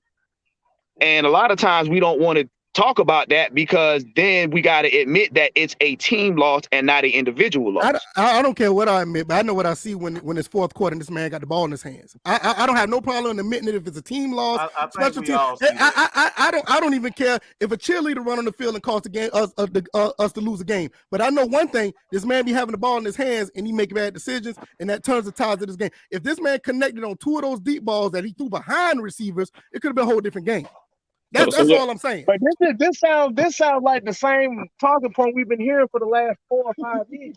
I don't know why, because Matt Ryan been all right for the most part. I don't know why for the 4 or 5 years. Can I come in and ask? No, don't do that. Don't do that. I ain't never bashed Matt Ryan. Don't do that. Don't do that, because I ain't never bashed Matt Ryan. I ain't never did that. You doing it to yourself. Let's get Devontae. Let's get Devontae in here, man. What you got, Devontae? I just got to add this real quick. If it's a team sport, like we say, we cannot consistently point at one guy. I will always consistently say that is lazy analysis. We consistently point at one guy. Well, you had 1 or 2 plays, but what about what everybody else is doing? It's a collective. We said when we was on the phone, Mike, Darwin cannot fucking snap. How does that help Mariota? It don't even matter if it's Mariota. If everybody want Desmond Ridder in there, cool. Desmond Ridder can't throw from his ankles neither. So how's that helping? No, I'm not advocating for him. I'm not. No, I'm not saying you are. I'm saying in general, we're hearing the same talking points we heard the same 14 years. Well, Matt Ryan could have did this. Well, Matt Ryan could have did that. Well, we're not going to talk about how player X can't stop a nosebleed. Player X can't stop dropping the ball. It's like everything comes together. I don't just one or two plays. I got you. Now, I have a question. In the games that we lost, honestly, what player or players have been the problem for us losing the game? Honest question. Michael Walker. Michael Walker. You can name Michael Walker. Michael Walker. Okay, let's go. Walker, Drew Dorman, Caleb McGarry, everybody on the fucking defense. We don't even got to damn name nobody. And like even everybody. and even with that, we're holding teams less to a standard in an offensive laden league where they're only scoring between 20 to 25 points. I think the defense overall, when you look at the numbers as far as points, I think they're doing okay in that department because the important stat is points, and they're only giving up between 20 and 25. Our offense with the receivers we have and the running game we have should be able to put up more than 21 points. Okay, then let me respond to that. Okay, if we're talking about points, well, let's talk about time of possession. Mm-hmm. How are we gonna talk about how much they're gonna score if they're not on the field? Exactly. You got a lot of three and outs, and you got a quarterback that can't keep the team on the field. But they can't get more points if they're not on the field. We can say 3 and outs, but we only had like 1. And then these niggas was on. We didn't see him on the field till damn near the second quarter. And when we're on the field, it's not the fact. Hold on. And even when we're on the field, it's not the fact that we're not productive to make the points. It's the fact that what we do when we're on the field: overthrows, missed passes, balls thrown low, interceptions, bad decision making. We're doing great in the running game. I'm looking at this offensive line. Hold on. Key guys. What are we talking about? Our key guys are making mistakes. There's 11 people at a time, but you're only talking about 1. Yes, because you know why? Because he's the one's making the mistakes. Who else on the offense making the mistakes? Everybody else not making the mistakes. No, the man's trying to do too much. Yeah, drop passes. Yeah, drop passes. You know where the ball placement is at? Where's the ball placement? Where's the ball placement at when he's dropping these passes? What happened to Cordero Patterson? Did your hands touch the ball? In some cases, they don't. Let's be honest. The way he throws the ball, in some cases they don't. When they do, we always say, "Well, he could have let." Yeah, no. There's times when you drop the ball, yes, the ball hits the hand, but how many times the ball actually hits the hands? Mariota's just that inconsistent. Yes, he is an inconsistent thrower, but we're saying in general, they also don't catch well as well. Sometimes I've seen Drake London get it right. He one of the best catching rookies in the league. And I'm about to say because he only had like 2 drops this entire season, right? And he's been dropping ever since we said that. Hold on. He had 2 drops this entire season, right? I think he only had like 2 or 3 this entire season. And how many have you seen in the last few games? If it's 2 or 3 the entire season, how many are you going to see in the whole game? What I'm saying is it happens a lot. We literally lost the game based on Demir Bird dropping an easy screen pass. Okay, Demir Bird. Okay, now we're talking about Demir Bird. Okay, yeah, I've seen them drop a couple. Matter of fact, Drake London did drop a pass. He dropped the screen pass as well. But if you really look at it, Drake London, I think he only has like 3, at the most, maybe 4 drops his entire season. You got veterans in this league right now that don't have that stat line. So it's like I how many veterans is on the team in that room? That makes it even better because you have veterans on other teams that are been in the league longer, has more drops than Drake London. I think that's a pretty good look for Drake London. Okay, so then are they key drops then? I don't know if they're key or not. If the ball hit the hand, you got to catch it. You know what I'm saying? Don't do it. I'm just saying. I understand what y'all saying. I understand what y'all saying that this could be a complete team loss. I get what you're saying, but there's been at least 4 occasions I can see. Like, look, if this man number 1 for our team actually makes a couple of plays, it could turn the outcome of these games. So instead of being 5-8, we could be looking at possibly 8-3. We could be looking at 9. That's the frustrating part because I know we can run this division. I personally feel we have the best team in the division. Looking at what we got, but it's all because of number 1. Let me say this. You do realize in that Tampa Bay game, our punter had a horrible back-to-back punt, 2 horrible back-to-back punts that gave them excellent field position. And what the defense do holding them 21 points? The defense hold them 21 points. See, you keep going back to Let me answer the question. I am going back to because I'm consistent. The defense is doing their job. Let me answer the question. So what about that Cleveland game in that fourth quarter? Who made that play to keep that drive going? Hold on, that play to keep that drive going. Be more specific. Because I don't know. I mean, that was a game that we won. I mean, I'm not going to complain about our W, but I'm just saying, what play are you talking about? Okay, so, but once again, 5 minutes ago, I just agreed with my man that said that Mariota has won games for us. I did say that, but once again, we're not going to sit there and say we could have been 8-5 instead of 5-8, and sit there like, oh, it's not because of him, because the same way that he won games for us, he can possibly lose games for us. That's all I'm saying. I forgot what come down to the fact that if they would have won this game, you wouldn't be saying this right now. Absolutely not, because I want our quarterback to help us win games. Obviously. But you got to be consistent with it. I am. I'm very consistent. If the man win games for us, I'm gonna give you credit. The man did a pretty decent job. Whether you consistent or not, it's no. I'm gonna ask his last question. I'm gonna ask his last question. Up until Mariota threw that interception, if we would have lost this game without that interception, would it still have been on his head? No. Who would have been on? It would have been on the defense. Would you have considered that a team loss or individual loss? I'll consider that more of a team loss because you have a lot of people who can't tackle. A lot of people that can. It's not like one DB. Hold on, wait a minute. Because there's not like there's one defensive back getting burnt on one side of the field all the time. It's not like one guy that can't.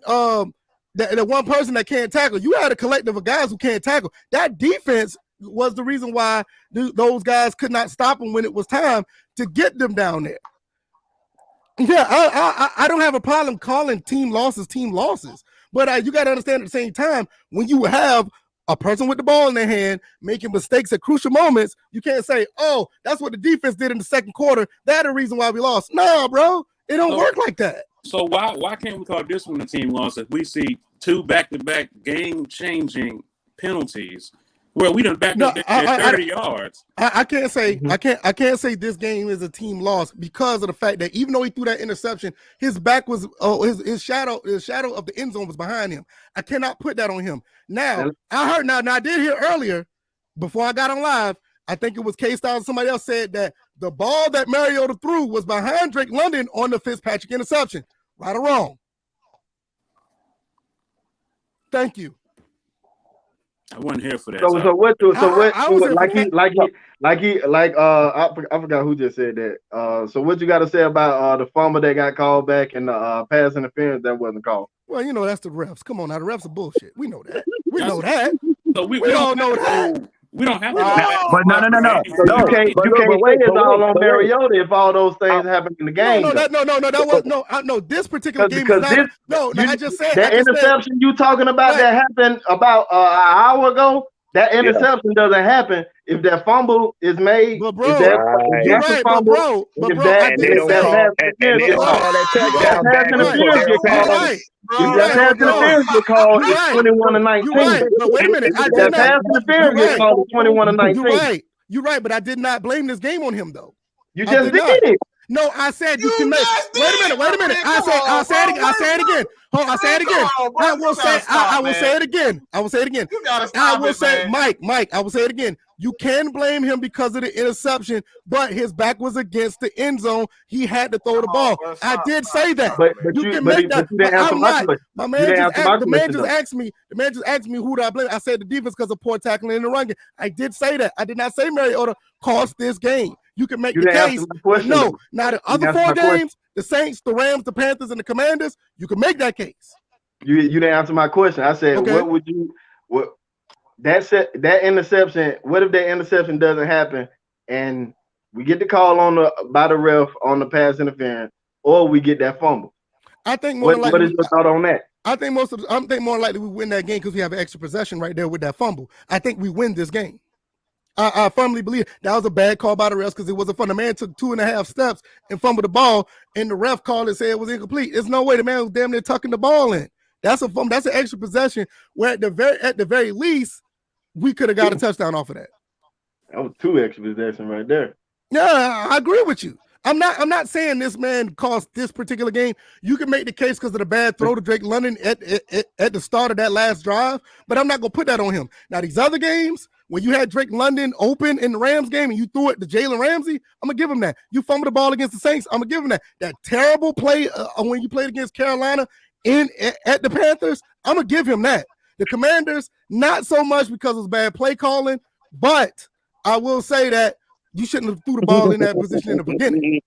What's your take on the Bucks game then? Huh? What's your take on the Bucks game? Well, we know the Bucks game was a bad ref call again. That should have been roughing the passer. All right. We know that. All right. I mean, I got a whole podcast to talk about this on. I mean, I'm not sitting here saying that I'm against Mariota, but I know when I see good in this guy, and I know when I see bad in him. And in these 4 games, well, but when stuff like that happens, that puts Mariota in a position that he's not comfortable in. We haven't seen him battle adversity until what was that, the Panthers game when he came back. I think we won 37-34 or something crazy like that. Yeah, and that was a great performance. We haven't seen him do that every game yet. So you gotta be patient. You gotta be like bro said, I forgot who said that earlier when he said he's been sitting for like 2.5 years. Like y'all got him on a pedestal, bro. Like hold your horses. Let him get everything working first. I don't think I got him on a pedestal. I just look at certain plays that turn the tides of a game. I'm not saying that he should do this or he should do that, but when I look at certain plays at certain times, I'm looking like, wait a minute, why is this an interception? Why are you fumbling here? What's up with the bad decision here? Why are you overthrowing this person there? That's the part line. I'm not saying that this guy should come in and win games for us automatically, but when you have that opportunity and it's missed, and you see why it was missed, that's what I'm looking at. I'm not looking at like, that's all I'm saying. So what do you see back what Mike said earlier? That goes back what Mike said earlier about everything has to be right. The coaching, all that, everything has to be right. That what it is, Dahlman. Mm-hmm. If that's not right, no player is going to be right. No. In crunch time, I believe that. Yeah, because in crunch time, bro, he been doing it for 13 weeks. I know, but hold on. Yeah, he been doing it 13 weeks, but 13 weeks hasn't been failures. We haven't had failures for 13 weeks. That's because that's because you put Mariota in a position where he has to do something else. But are we talking about Dahlman or are we talking about Mariota? I mean, I'm not saying. No. We talking about Mariota. When Dahlman does that, you put Mariota in a position where he has to do something else. Right, I agree. You can't look at the play. They said that. I agree with that, but the 5 losses or the 4 losses I'm talking about, that's not just a Dahlman to Mariota comparison, or a Dahlman Mariota equals a loss. Sometimes Mariota just makes a bad play. So that's all I'm saying. But 80% of the time, Dahlman is snapping that ball terribly. Look, I'm about to say I got the question here. So the Falcons was 1-10 right now. What the hell is we talking about? If they're 1-10, we're going to find out why we're 1-10. Who and what scheme are we running that making us 1-10? That's what we'll be talking about. Because like I said, the reason why I say that is because, like I said, it goes back to the expectations of what this team had before the season started. And they were low. Not just from the media, but from the Falcon fan base and from what all of us does. I think and you're right, and for the most part, it was low. I was more optimistic. I said 9-8. But you had a lot of people saying 4-13, 2-15. I just did an episode on my podcast months ago saying some cat said that we had the worst roster in the league, and we're supposed to be 2-15. Yeah, that came from ESPN, CBS. Right. They've been saying that all preseason. So, no doubt. Even with all of this going on, we still exceeded expectations. I agree. Hold on. Let me ask you this question. This is a serious question. You said you had them at 9-8. Right. And 9-8 was based on what exactly? The improvement from a 7-10 season last year. You have Malcolm. We're talking about specifics. Yeah. Okay. Okay. Because you bring in Marcus Mariota, who knows the system, and all he has to do is be a game manager. You brought in better talent with Rashaan Evans and Ebikete, and you got Ebikete. I can't talk, man. But you also have what's his name? The guy that I like from Montana, Troy Anderson. You also want to have Isaiah Oliver back. You're going to have guys who are going to fit into Dean Pease's defense a little bit better after being in it for a year. I thought at least this improvement could be 2 more games. So if we go 7-10, at least we can win 2 more and go 9-8. That's what I was thinking. You didn't hear it before the season started. Grady Jarrett, how he said he was more comfortable now. Right. Exactly. Yeah, absolutely. That's the whole year. That's the whole year. You expecting people to just get in this system and just be good. Right. So after year 2 of being in Dean Pease's defense, I thought it'd be a little bit better, at least to get 2 more wins from last year. That's why I said 9-8. It's not the same thing, though. The only thing I say it's not the same thing is because you remove Deion Jones, you remove Anthony Rush immediately. There's like so many things that didn't happen. Then you insert Michael Walker and put him on the green dot, and he don't need a blue dot. He don't need no dot. Right. Oh my goodness. That's exactly what I'm going. If you had the hearse, boy, bag the hearse up in the back of Mercedes Benz, bro. And that's the problem. That's the question that I have. If you had them at 9-7 because they weren't a complete team, then why are we upset when the team ain't complete? I'm not upset. I'm not upset. I'll say it again. I'm just upset at the 4 losses that could have been a difference changer if Marcus Mariota did a different play. That's all I'm saying. Let me ask you this. Did you go into this season thinking we were going to make the playoffs? Well, at 9-8, I don't know because I don't know what the other team's going to do. But at 9-8, it don't matter. It don't matter. Right now, no. So in other words, 9-8, you had expectations for us to make the playoffs, right? Well, like I said, you don't know what the other teams are going to do. I don't know if 9-8 gets you in. Because the reason why I asked this is a simple fact. Like I said, we were supposed to be the worst roster in the NFL. Right.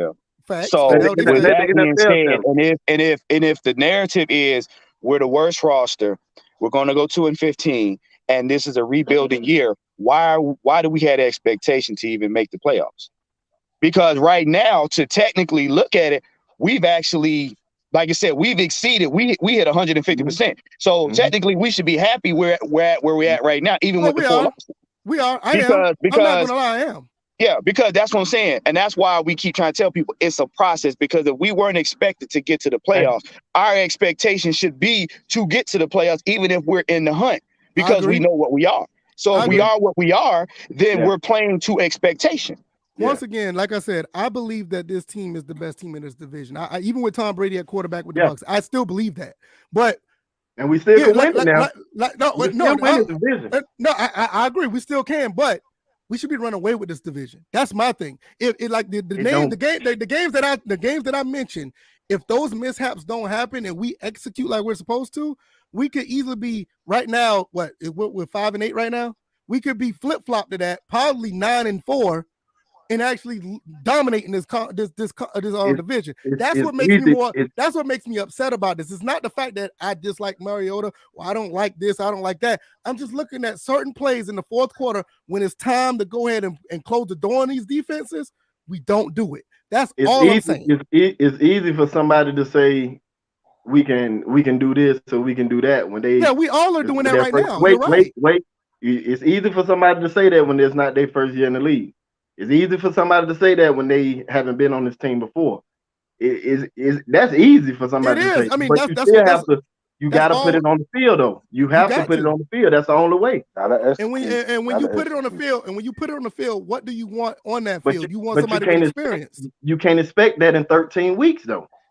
You cannot expect all that you want.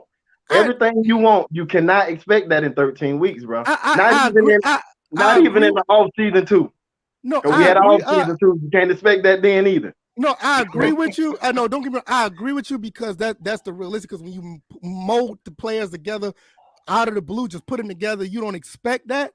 But at the same time, this team has already exceeded expectations, and they're on their way to do some things. We had no business coming back. True. Everything that end part is true, but you can't. We had no business coming back from the former. Well, they look trash now, but we had no expectations to coming back against the former. I mean, the recent Super Bowl champions down. What you mean? We had no. Bro, they NFL players. They NFL players. Yeah, but they laid down, and we got them while they laid down, and that was their fault. They still NFL players. They make a paycheck. Right. But once again, when we all saw that game being 28-3 against the Rams, who had them coming back to win? Honestly, bro, you got 2 more quarters to play. You saying that now? You give up after one half, bro. You're saying that you give up after one half. No, I'm not giving up. I'm just telling you the temperature of the Falcon fan in general. Who honestly you can't include everybody in that. Okay, once again, you gotta. That's a one person thing. Okay, you can't include everybody. Okay, you got a 60-minute game. But you gotta play 60 minutes. With us being content creators, Mike, K-Styles, Jew, everybody else who does this, we know the temperature of most of these Falcons fans because we talk about them all the time. Yeah. How many of us honestly had, not us, but how many of Falcons fans honestly knew that going down 28-3 against the Rams, that we was gonna come back in that game? I didn't know they was gonna come back, but I didn't want them to give up either. Come on with it. Like, come on, man. I didn't. You down 28-3. You just want to give up. You just don't want to do nothing. But think of the Falcons fans that's out here. How many? No. I don't care about the Falcons fans. That's fine. I'm talking about. That's fine. You don't have. You want them to give up when they down 28-3. Once again, just you want them to give up. Can I finish? Can I answer your question? Go ahead. Because you're a negative Nancy right now, bro. Okay. Now you just answer my question for me then. Do you want me to answer it or not? Go ahead. Okay, once again, I didn't give up, but the temperature of Falcons fans, they give up when an incomplete pass happens. We all know that. Come on, bro. Yeah. You're right. And then when we turn around and come back and say, wait a minute. The Falcons came back and almost won this game. We was one pass away of beating the Super Bowl champs. Now things started to steam up. Then you beat the Seahawks. You turn around and beat the Browns. A bullshit call gave you a loss against the Buccaneers because Grady Jarrett, that was real sad. So when you look at it, now the expectations are getting higher. But at the same time, when you start to go back and look, then you see the games that happen. Well, damn, if Mariota didn't fumble that ball against the Saints. Damn, if Mariota... You always go back to Mariota, bro. But this is what I'm saying. This is the reason why I'm saying that. Wait a minute now. These didn't want him in the first place, though, man. They gave up. That, but I'm just saying, but when you go back and look, like, damn, if Mariota hit Drake London in that Rams game, if he didn't fumble against the Saints, damn, we're on stop a third down. We just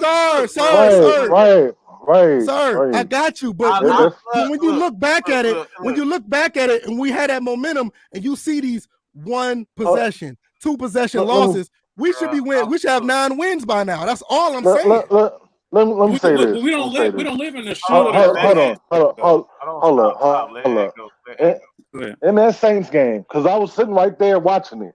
If we did not give up those 2 touchdowns in that fourth quarter, Mariota would not have to do that. That's true. Yeah. You're right. But then again, who gave the ball right back to the defense for them to score twice? Come on, bro. Come on, man. That game is on defense. Mike just this show because it's not just an offensive game. Come on, man. Let's end this. Essentially, what it sounds like to me is at the end of the day, we all pissed off about this loss, pretty much. That's pretty much what it comes down to. Pretty much. Everybody gonna point the finger at somebody, all right? But the thing, like I said, the thing about it is anybody. Like if we look at this game, yes, we can see the overthrows that Mariota has. But like I said, then you also have to look at Najee Harris taking Michael Walker for a ride on a couple damn runs. Then you have to look at my God. Then you have to like I say, you have to look at certain plays where they're like I said, we already talked about Drew Dalman snaps. Like I said, Jake Matthews getting blown up on a couple plays. He had a couple false starts too. Bro, he making too much money for that. But like I said, basically what we're saying is, like I said, this is just how the NFL is going to run, is where the quarterback position is going to be the one to take the most blame, but it's going to be the one that gets the most credit. Thank you. That's all I'm saying. You're right. But like I said, the thing about it is we can't point out every bad thing he's done and negate every little thing that he's done to help us keep in games as well. Right. Like I said, the thing is the Falcons are 5-8 right now, going into a bye week. Mm-hmm. Arthur Smith literally here just said in an interview, shout out to Tori McElhaney, but still like he didn't say yes and he didn't say no on changes. So we don't know what the hell's about to happen. Yeah. And it ain't gonna be his. It ain't gonna be just his. Now, mind you, it ain't gonna be just a quarterback position that's gonna be up for changes. Yeah. And nobody safe. It's right, the week yeah, long exactly. time, bro. Ain't nobody safe because if Ritter go out there and do the same thing, I'm gonna be saying thing about him. Why are you costing this team games? I'm gonna say the same thing. He's a rookie. Okay, but still, Kenny Pickett is too. But with him being a rookie, are you going like you said?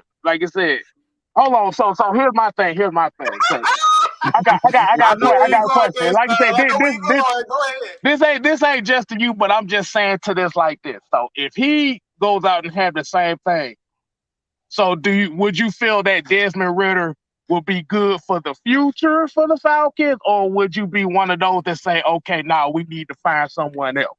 No, I think if he comes in and gives the same type of production, I will be disappointed, but he is a rookie. So, I mean, Mike, calm down. Mike, calm down. Mike, calm down. You gonna get rid of leeway, but you ain't gonna give a guy who ain't quarterback in 2 years no leeway. Yes, I will stand on that. Yes, I will. Nah, you gonna give somebody who's the rookie leeway, but not somebody who. Go ahead. I'm saying we're gonna do that. We got to get rid of the same business. Yeah, that ain't fair at that point. Yeah, because Brian been a starting quarterback in 2.5 years. Okay, like you gotta give it to both of them. So I have to go ahead and throw away Ritter if he had the same production as Mariota, even though Ritter probably played his first or second game. Even though Mariota hasn't played in 2 years, I still think he has more experience than Ritter that only played 2 games or more, maybe 1 game or no games at all, just going in for his first drive. I think I can give him more leeway than a guy, even though he hasn't played 2 years. I think I can give more leeway than to him than Mariota. I think I could do that. I think anybody reasonable would do that. And the thing that to add to that is like y'all realize the best connection he's had was to a nigga that wasn't even on the team. Thank you.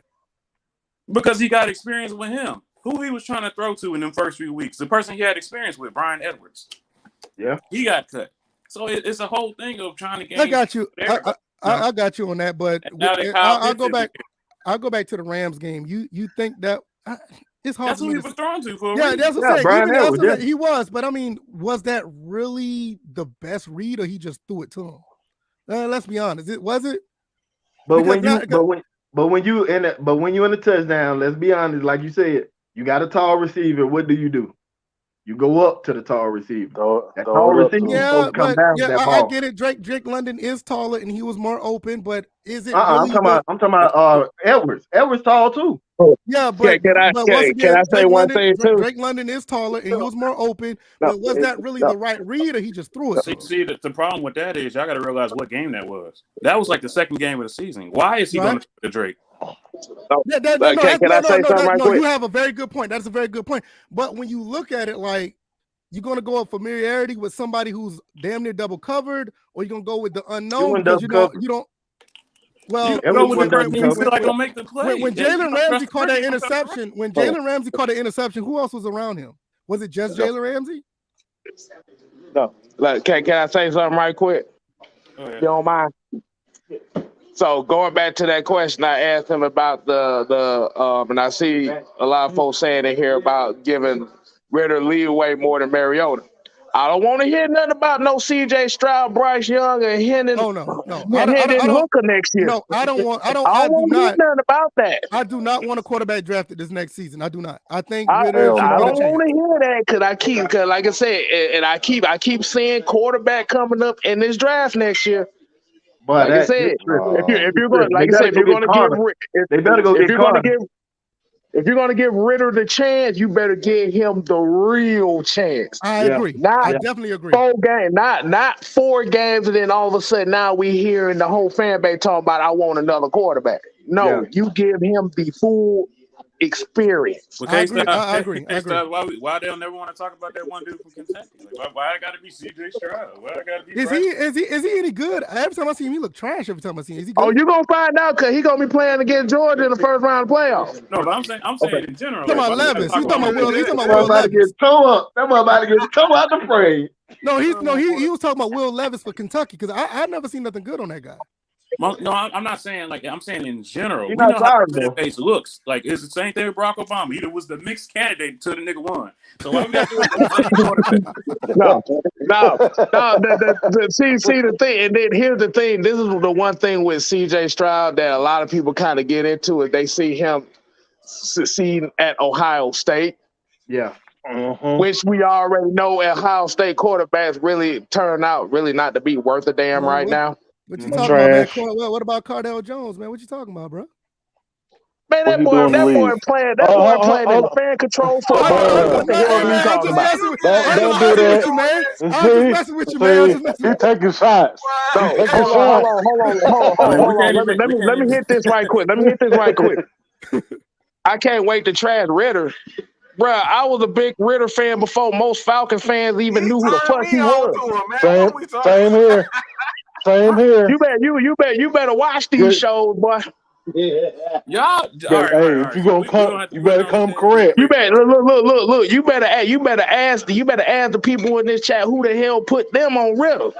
Before 2021.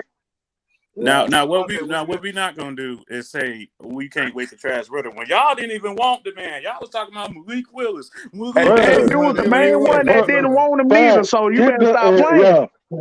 We keep receipts over here. Don't do Everybody's that. talking about Malik Willis. He from here. He born and bred. So we don't care about that. Hey, look. I want to tell Dave. I'm about to say you better ask these people in this chat who was the main one on the Ritter bandwagon. You know, you don't watch them because, bruh, that game that he had against Georgia. Dave don't watch the game. The video's still on the channel. Styles with the comments about Malik Willis. Mm-hmm. All right, we keep receipts. Don't make me find it. I'm putting receipts. Y'all wild. But yeah, man, you better ask these people, boy, who put them on Desmond Ritter now. This was before the 2021 season. Yeah, that's what I'm saying. I honestly, I'm gonna say it be the first to say I don't think Ritter is necessarily answer to what's going on, but I just respond to what I see on the field, and when I believe he is. Ritter is the answer to our problem. I'm gonna tell you that straight up. This is all I'm saying. When I see the production on the field, I see what happens in certain games. I don't like the point that one person, but there'd be one person that does things to be like, all right, why he missed this? Why he missed that? Why he threw that? What's up with this pass? What's up with the decision making? That's all. I'm not here to trash it. I'm just looking at what I see. And yeah, I understand what people are saying. It could be a collective loss or whatever, but there's things that just tip the balance way too far to just say something happened in the third quarter with defense. This is the reason why we lost in general. I'm looking at what we see on the point with the points. We're holding teams down to pretty low numbers. We should be able to score more than them. That's all I'm saying. Okay, it's a lot deeper than just that. Let's get the anonymous Discorder in here. I think I know who this guy is. Who is Man, Mike, you already know who this is. This guy. Yeah. But actually, me and sorry, I don't know your name. I only know you by your Discord name. Me and you were talking in the Discord, so this is actually pretty cool, and this is about the same topic. But yeah, I understand where you're coming from. I'll just kind of say this. I've watched Marcus, or at least I've started watching him this year, but I watched back to his rookie year. His accuracy problems haven't changed. Ball placement issues haven't changed since, I don't know. It hasn't changed at all, basically. So like for 3 years while he was with the Titans, I think 4 years maybe, it's just stayed the same, like inaccurate high ball passes that slows the receiver down. When he throws goal balls, a lot of times it's underthrown, not really because of lack of arm strength, but more so timing than anything. And sometimes, his zip on the ball is decent, but it's not great or elite. But here's what I will tell you. At least from decision making, like cerebral up here, I won't really go as far to say that, he's a bad decision maker. With the exception of the Panthers game, I don't think he's made really bad decisions. I think his arm has let him down with bad ball placement or maybe lack of timing or whatever, but it's not decision making. I can agree. In the Panthers game, that man was scrambling for his life and looking for someone open, and he just threw it. He was trying his best to make a play. He was pulling the old Carson Wentz from Philly to try to like make a play when something wasn't there, and oftentimes it wasn't picked except for like one of those passes. But I can't blame him because if I were a backup quarterback that was drafted first or second overall, and I'm doing all this work on myself to try to improve my arm strength, improve my accuracy, I would try those passes too, but it just didn't work out. But yeah, in general, I would say like I wouldn't say that he's just a bad quarterback. I say it's bad ball placement, and if you would want to swap Desmond Ridder in, it's like a slightly worse version of that. Like I think that he comes in and kind of does what Marcus Mariota does, except slightly worse because he just doesn't know the offense. His ball placement is probably a little bit worse than Marcus Mariota's, at least coming out of college. So that's kind of all I have to say. Yeah, I don't think that Mariota is necessarily a bad quarterback. I just think that he's probably pretty much just over the hill at this point.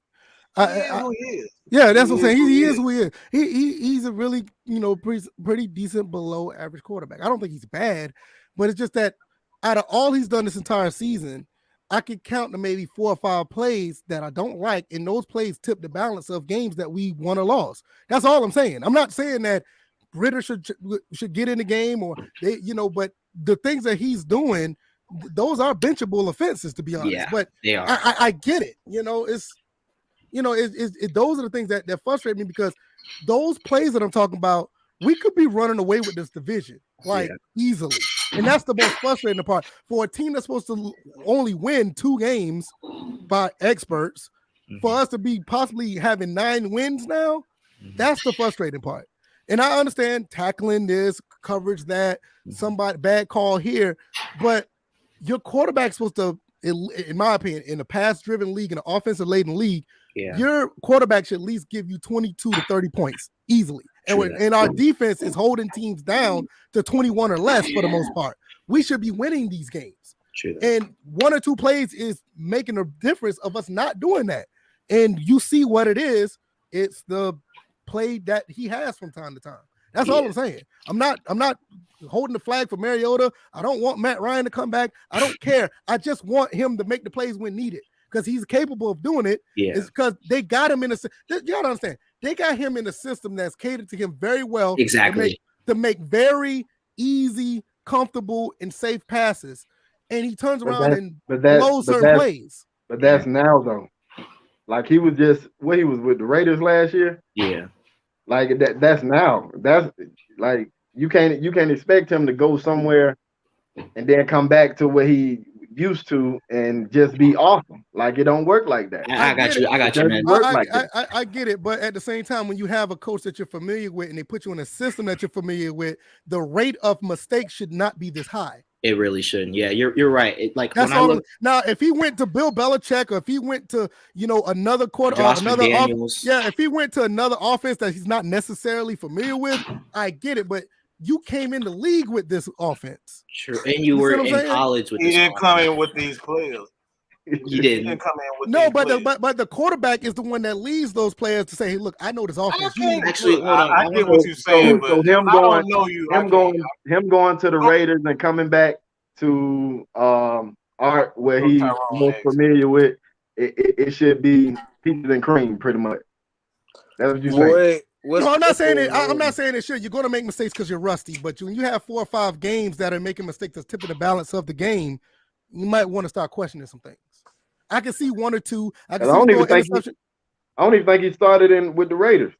No, he didn't. He started one game. I think he started. He started one or 2 games, I think, with the Raiders.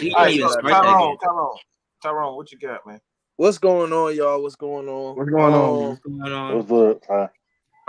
So I didn't get to watch as much as the game as I wanted. I was at work. So what I did see, the last drive of the first half, I got to watch that last drive. That last drive, we have we talked about this in the chat, and y'all know I love O-linemen, and y'all know I'm so biased about O-linemen. And y'all know I am. And Dolman, y'all know how biased I am about Dolman. I think everybody in this chat, everybody in this show, if you watch this show, you know how biased I am about Dolman. So and I love I say I love centers, bro. I like Jason Kelsey, Pouncey, all of them, Saturday, all of those guys. Those are my guys. I want to see Dolman on that level. What's holding Dolman back and what's gonna hold this offense back for a long time is the way he snaps the football. And Mike and them was trying. The more and more I realized, like, because when we was talking in the chat during the game, I was giving him. Look. You can call me a munch if you want to call me that. I was damn near. I was all because he is a person that he has all the talent in the world, and he got genetics. The genetics is built in him. Your daddy was an old lineman for years, so it's in you. It's not like it's not in you. And I think it's because, and what my whole draft analysis on him was when I watched his film. When it's somebody bigger than him in front of him, he tends to snap the ball a little bit off. Or when he gets into somebody in front of him, he tends to get beat a lot because he's a smaller center. He's not a big guy. Now, most centers are not big centers. Most centers are usually the smallest guys of the line. You're not going to be the six. You're not going to see the 6'6" guy playing center. That's just not normal. That's not a normal thing. So when you get to the point of him now, this is like I was saying. This is mechanics. It was like, no, it's not his mechanics. Not his mechanics. Not his mechanics. Yeah. It's really not to per se. I'm not say it's his, I'm gonna say it's a little bit of both. I think he's more afraid of the contact, and it's not a good thing to say that. But because the way Cam Hayward was coming off of the ball, and the way I was watching it, Cam Hayward was lining up on his snap arm. He lined up on his snap arm. 9 times out of the 10 plays, he was lined up right there. He was lined up on his snap arm, which if you play center, if you played online, when you play center, that is your weakest arm. True that. That is the arm people attack you on most of the time. They teach you snap the ball, put your arm up as fast as possible. Exactly. Now, what he's doing is snapping the ball, and he's trying to basically snap it and put his arm up too fast. And that's the main reason why that ball is set. That ball ain't gonna sail. If you look at his butt, I know this sound. Look, we ain't go look. Watch his butt when he snaps the ball. That's all I'm gonna say. If you want to see the problems with what Dolman has, watch his butt when he snaps the ball, and watch his hands.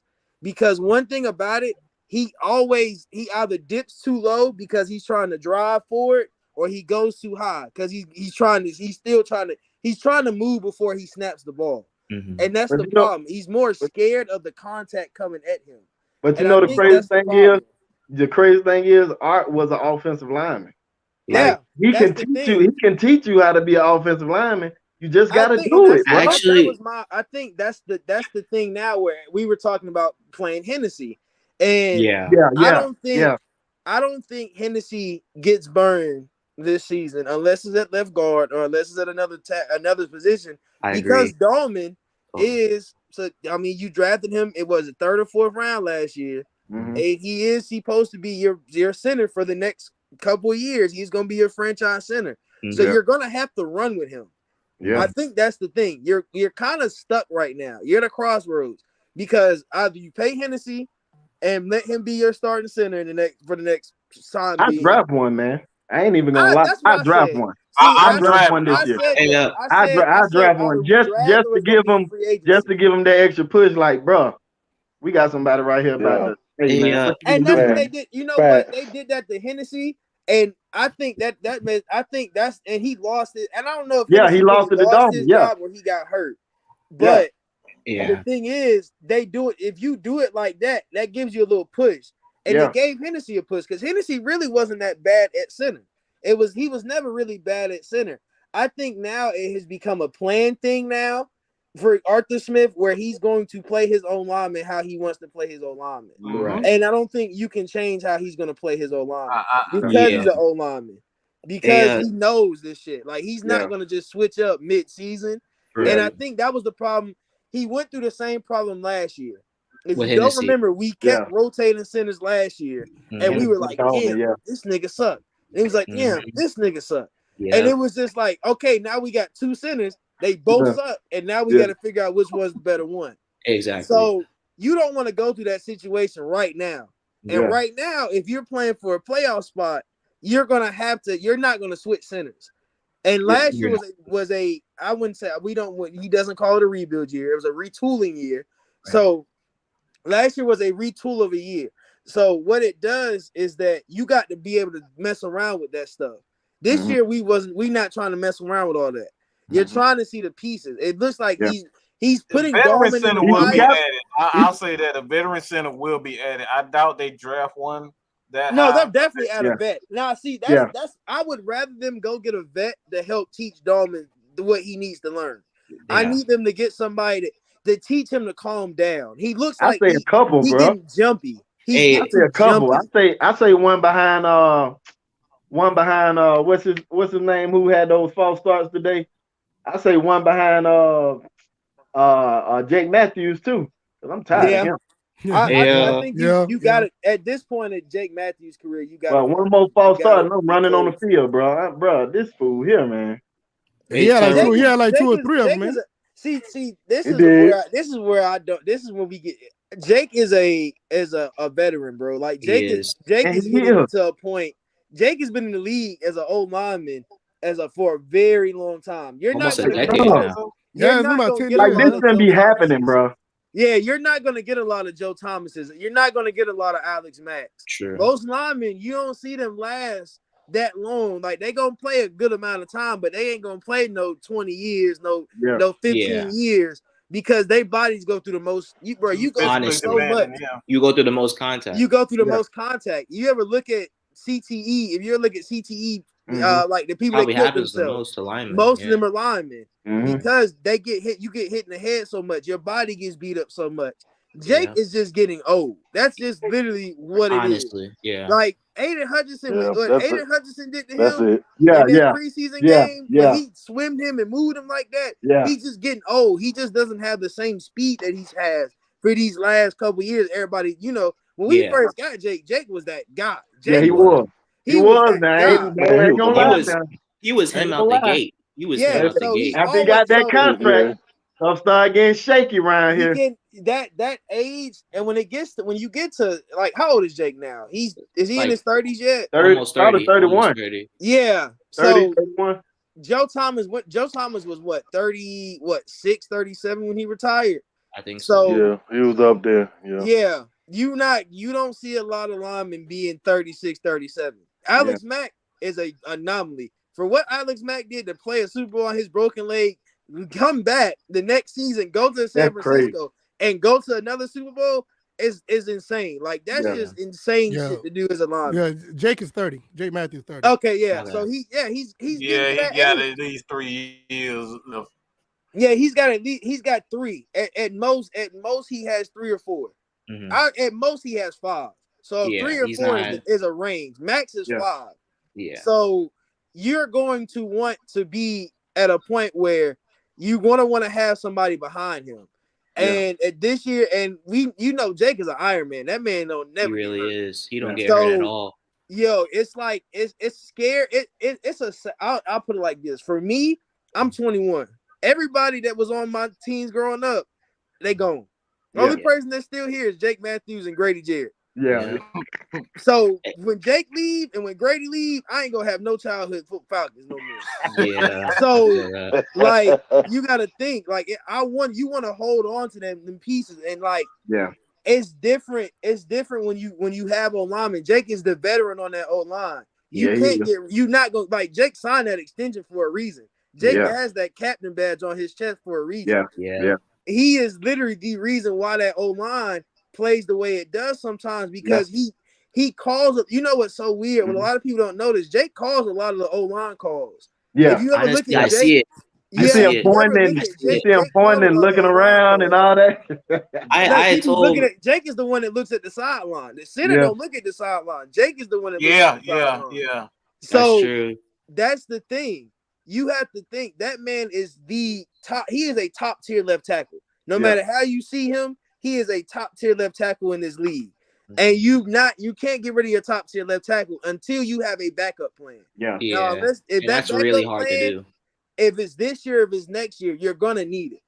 So you're gonna either want to bring somebody in this year, O-line wise, to make me, have him learn the system, have him learn behind Jake, because Jake's contract I think is 3 more years. Yeah. So you draft a rookie this year, 3 years from now, that rookie should be very well put together. At least decent. Out there. Yeah. But see, that's what I like, because we got this money coming in, we got the draft coming, like we got all these little pieces that work. All we got to do is just really plug and play. That's all. Yes, that's the thing. It's all we got to do. Plug and play. That's all we got to do. It's literally just plug and play. It's more of a plug and play system with us, and that's another thing when it comes to contracts. That saves us a lot of money when it comes all to the 1-year contracts we got, bro. That put us in a good way. Yeah, all that's about to come off, and if they want to get paid, they need to play better. Yeah. I think Rashawn's the only one that comes back next year. Really and truly. I think Rashawn's the only one. Tyrone. Yeah, that's exactly Mike. I love you to death, bro. That's exactly what I was about to talk about. Hey, so first of all, Tyrone, I love you. I love you too, Alex. Bro, I love talking about these old linemen, bro. I love it. But you had talked about Drew Dahlman. I'm about to get to the Adoga one in a second, but you had talked about Drew Dahlman. Kind of like thinking before he snaps the ball, which makes perfect sense because him and Hennessy, right, are more outside zone. They both do it. That's exactly. So crazy. They're outside zone centers. They're small. They're not exactly the most strongest in the world. They're thinking because they're built to just run, and you have that inside zone scheme a little bit or like power. That's why we don't call I checked the stats last year. We were last in power scheme or gap scheme runs in the entire league. We were in the lowest percentile in terms of frequency, because literally Matt Hennessy and Drew Dahlman, they'll get blown off the ball. They'll get blown off the ball if you run. You can't run power. You can't run power with them. That's why in between the tackles it's a little bit iffy because they're thinking too much. Either they're not strong enough or they're going to be late off the ball because they want to get that snap right. Which is what I wanted to talk to you about. But since we got that out the way, I want to talk about Udoka because that guy looks massive. He has a lot of potential. He's 6'6", got 34-inch arms. He's kind of nimble for his size. Me personally, I think he's really, really, really good at that left guard spot. But I want to hear you. How old is Chuma? How old is Chuma? He's young. He's I want to say 24. Was he a free agent sign or was he practice squad? Okay. Yeah, practice squad. So if he's a practice squad guy, that means he's probably 24, 25-ish, 20 in that range. Around that range. Yeah. So that means he's pretty young. Mm-hmm. So 25. He's 25. Oh yeah. Oh yeah. See, that gives me. That's exactly what I was talking about. Good range. That's exactly what I was talking about. Yeah. If he's 25 and Mayfield's 23. Yeah. I mean, bro, you got two. Yeah, you got two left guards right now. Mm-hmm. Where if let's say Mayfield comes back and Mayfield gets that starting left guard spot, and Chuma's your swingman at that point. He really is. I'm very happy with Chuma Udoka as your swingman. Exactly. Really and truly. Because he can literally play all 4 positions besides center. Exactly. I'm not mad at that. Yep. And Mayfield is another. And look, no matter how we put this O-line, no matter how you plug and piece them, everybody can play every position. Think about it. Besides Jake and besides McGarry, the 2 tackles, everybody on that inside and even the backups can play every position. So you got to think we have a really good O-line for the next couple of years that when we hit a stride this year. And that's what a lot of people aren't paying attention to. That O-line, even if Jalen Mayfield wasn't in there and we had to rotate left guards, those 4, even if that left guard spot wasn't secured, you got Mayfield, not Mayfield, you got McGarry, you got Lindstrom, you got Dahlman, and you got Matthews. That left guard spot is still very open to me. I still don't think that left guard spot is earned by anybody. Nobody has shown me anything to be like, hey, you deserve that left guard spot. When I go back and watch the film today, I'm going to go back and watch Chuma really specifically. because I've seen people on Twitter talking about how good he was too. So I want to go back and see how good he really was. And he has really high PFF grades every time he plays. I'm telling you, bro. It's really weird because he has really, really, really high PFF grades every time he plays for us. He's like in the 90th percentile almost every time. You, bro. I'm telling you. It's kind of weird. Like, but I want to see. Only thing that's making me not hop on this hype train is because I want to see Mayfield. That's the only reason it's not making me do it. It's because I want to see Mayfield. That's exactly what I want to talk to you about. Hey, Mike. How long have I told you about Chuma? I told you when we got him. Quite a few times. When we got him, I told you about Chuma. Hold on. Let me. Hold on. Before you finish, I'm gonna go ahead and slide out of here, man. It was nice talking to y'all. All right, man. All right, y'all. Yeah, we about to close it. About to close it anyway. So Miss Maggie gonna come in here sneaking in. Miss Maggie, what's going on? How she just gonna slide? Miss Maggie. I ain't hear from you in a minute. How you been? I'm good. How you been? Yeah, I've been living. I can't complain. That's good. Good seeing you. Yes, ma'am. What you got to say before we close it out? I mean, look, this was a rebuild year anyway. I didn't have a lot of expectations, but I'm happy to see where we went with the season. And it's not over yet. We still got a few games going, so overall, they have met my expectations, but Mariota is not the quarterback. That's going to be it. But yeah, I want to rush in Ritter, but I think we're not going to see Ritter this year. That's just how I feel. I agree.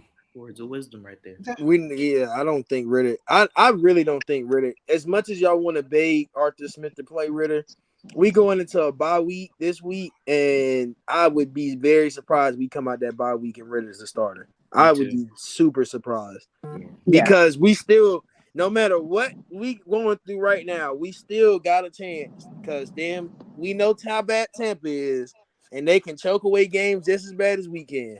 Yeah. So we still got a chance of that NFC South. Week 18 is the game. Week 16 and week 18 are the two games we need to be worried about. Exactly. That Saints game and that and that Tampa game week 18. I don't care about the other games we need to win, but them two right there, we gotta win those. Those divisional. We gotta win those games. Yep. Like I don't think we're out of playoff contention, not even a little bit. I really we're not out yet. We still got an opportunity. Exactly. Like the Bucks are 5-6. They lose this game, I think we're third in the division, and then we play them at week 18. I think they have to play the Panthers, which is a sneak game because if they win that game, they'll also be in playoff contention. So like we're still well alive in this. But Tyrone, I really wanted to talk to you about Chuma again. I'm sorry. Call me, hey Alex. Look, we're gonna get in Discord. Yes. If you not look, I'm brother, do I got some stuff to tell you? Join the Discord chat because y'all can hear me and Alex talk about old linemen. And we gonna go live in there. So yeah, just hit one of them up. Just hit one of those guys up. In the Discord. I will send you the link personally if you follow me on Twitter, and I'll send it to you personally. Dope. I got you. All right, what's your last say, man, before you go, man? Who me? No, I'm good. Y'all go ahead. I'm good. Okay. All right, Tyrone, what you got? Last take, man. Hey, man. I mean, we lost. I'm disappointed. I mean, I was at work. Like I said, I was at work, so I didn't get to see it. So my disappointment ain't the same as y'all's because y'all had to watch it. I think only play I got to really see was I got to watch the last play and saw Mariota throw a pick, and that was just I screamed in the middle of the kitchen. So, like, bro, I was so mad. I was in the middle of cooking chicken, and I looked over, and I just was so mad, bro. So, but other than that, like we was just saying, we still got a chance, y'all. You can't count us out, no matter what. Look, we can win these last couple of games. You got to think. As much as I hate to say this, that Baltimore game just got a lot easier. Let's think about it. If the person that got injured today, I'm not gonna say his name, but the person that got injured today is gone for a couple weeks, that game just got a lot easier for us. Yeah. And y'all look, we got a bye week this week, and we get some time. Y'all look, take this week as a race and relaxation week, y'all. Please take this week away from football if you need to. Don't talk about the Falcons. Look, watch us, but don't talk about the Falcons unless you in here. You got Hawks basketball this week. You got everything else to keep you away from football for a week. Until you get to Sunday and you want to watch some other people play, you can watch that. But look, ain't no college football this Saturday. You got to worry about that. Look, all you got to do is worry about what you got to worry about. So keep your head straight this week. Don't do nothing stupid because you ain't got the Falcons. Don't get on Twitter talking about how you want to see Ritter playing. Please don't get on Facebook. I ain't been on Facebook in a week. So I don't even know if I want to check my Facebook because I know how y'all get on there. So we don't even get on Facebook doing all that. I just need y'all to just look. It is a rest week. Everybody just calm down. Just listen. Listen to what we're gonna say this week. We're gonna have some good shows this week. Everybody tune in. I'm actually gonna be able to do my show. I know I came on Tuesday and said I was doing a show Wednesday and I didn't. My bad, y'all. My bad. Don't fight me. Don't hit me about it. Look, I got work, bro. I didn't even know I had to work that day. My bad. So look, this Wednesday I will be doing the show. I got y'all. I'm gonna get Alex to come on. We're gonna talk about the O-line. I'm there. I feel like this is gonna be my own. I told you I was gonna give y'all O-line show and I didn't give it to you. So me and Alex will get on. We're gonna talk about the whole O-line. That's just what we'll do. Yeah, we're gonna get excited over this one because you know me with O-line. We're gonna have some 22. We're gonna have some 22 in there too. I'm gonna get some film breakdown. Yes, sir. Yeah. Oh, you about to get me excited, brother. Big Ant, what you got, man? Hey, just like Tyrone said, everybody calm down. Just chill out. We right there. We still in the thick of things. Yes, we can improve on some things on offense, defense, and special teams. But we still right there because of that team that's in front of us. If they keep stubbing their toe, we're good. But we got to take care of what we can take care of. And that's all I got. Mm-hmm. Margarita, what you got? You got something else to say real quick? Because you're over there smiling. I don't know why you're smiling. I'm high. That's why. I was just waiting for you to say it. That's all. Lord have mercy. But y'all gotta calm down. And if anything, we met expectations, and we still got a lot of games of football to play. So it's a matter of us taking care of what we need to take care of, and not depend on any other team. Even though the Saints gonna lose tomorrow. Yeah. What you got to say? We already know that. Look, it's a process.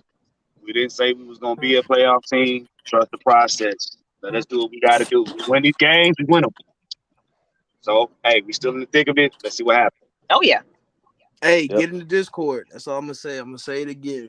Get in the Discord. If you're not in the Discord and you need the link, text me. I don't know if y'all got Alex stuff, but text me on Twitter at Call On Tyrone ATL. Please do. Or look, text Mike. Mike an asshole. He ain't gonna send it to you. So please send it to me. Cause I'll send it to you. Yeah, actually, yeah. Y'all need to.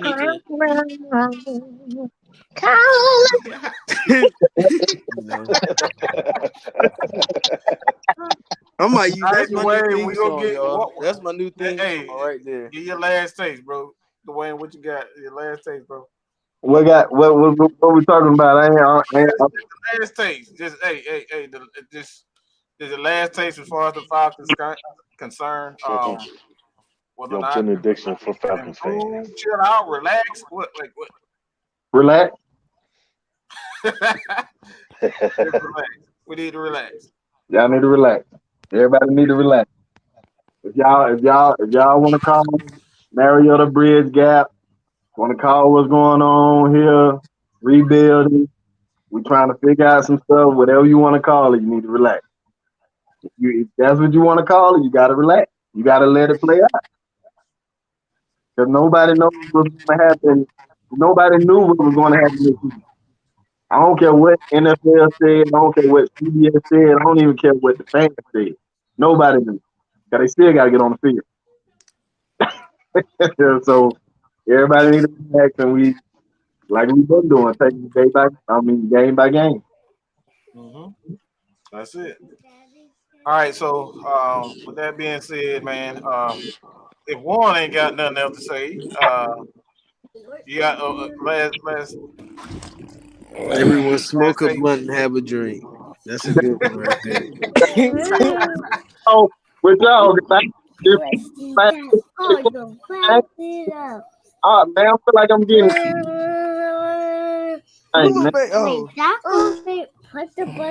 Yeah, we can't even hear. What the hell was him right now? My bad, man. Can't hear shit he's saying. Hey, we look. I'll say it for him. Just relax, man. Cool it. Cool it down. Got the cool it. Hey, look, man. Everything will be fine. Everybody, look. At the end of the day, man. It's a process. There's gonna be many more games like this. So, like I said, it's a team game. There's gonna be a lot of ugly game, a lot of ugly wins, and a lot of ugly losses. This is just how this team is built right now. These guys are young. They're gonna go through it, and like I said, Mariota is the future. I don't want to let that be. He's the future. So we just focus on him. It's not so much Mariota.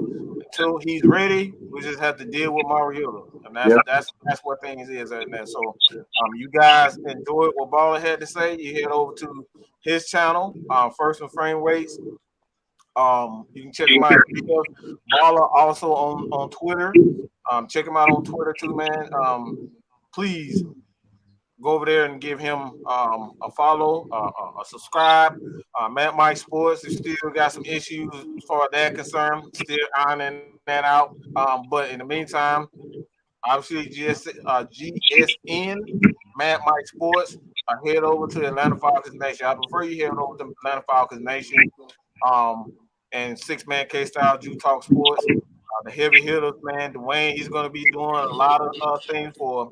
You're going to see him a lot more here on Atlanta Falcons, but we do some Hawks and Braves talks also. So he's a member of the team. Like, we still recruiting. So if you guys want part, if y'all want part of the team, man, look, just come on. Hit up Miss Maggie, hit me up, hit up Tyrone. Hey, Choo choo, join the train. That's it, man. Come join the train. Big Ant, hey.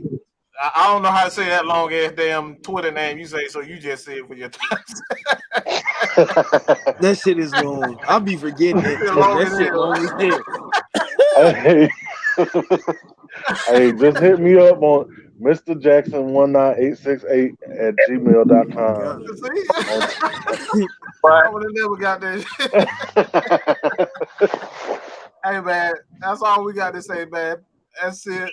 Bruh, Cookie, Cookie's nuts. Cookie is nuts. Please read what he said in the chat. Look, I'm not this gonna nigga is nuts, bro. No. Man. No, not the lotion. Oh man, what's getting on? Hold on, what was that? I said, when the next time everybody getting on? We'll probably be back on Monday, Tuesday, Wednesday. We off or Thursday, probably Thursday. The AFN, yeah, Thursday, 6:00. Yeah, Thursday, 6:00. So we got it, man. We'll talk more in the chat. So that being said, man, it's been dang near 3 hours. I think everybody ready to go watch some more games and chill and eat. So I hit y'all later, man. Appreciate y'all for joining us, and I'm out of here. All right, y'all. Y'all take it easy. Yeah, peace. All right, later.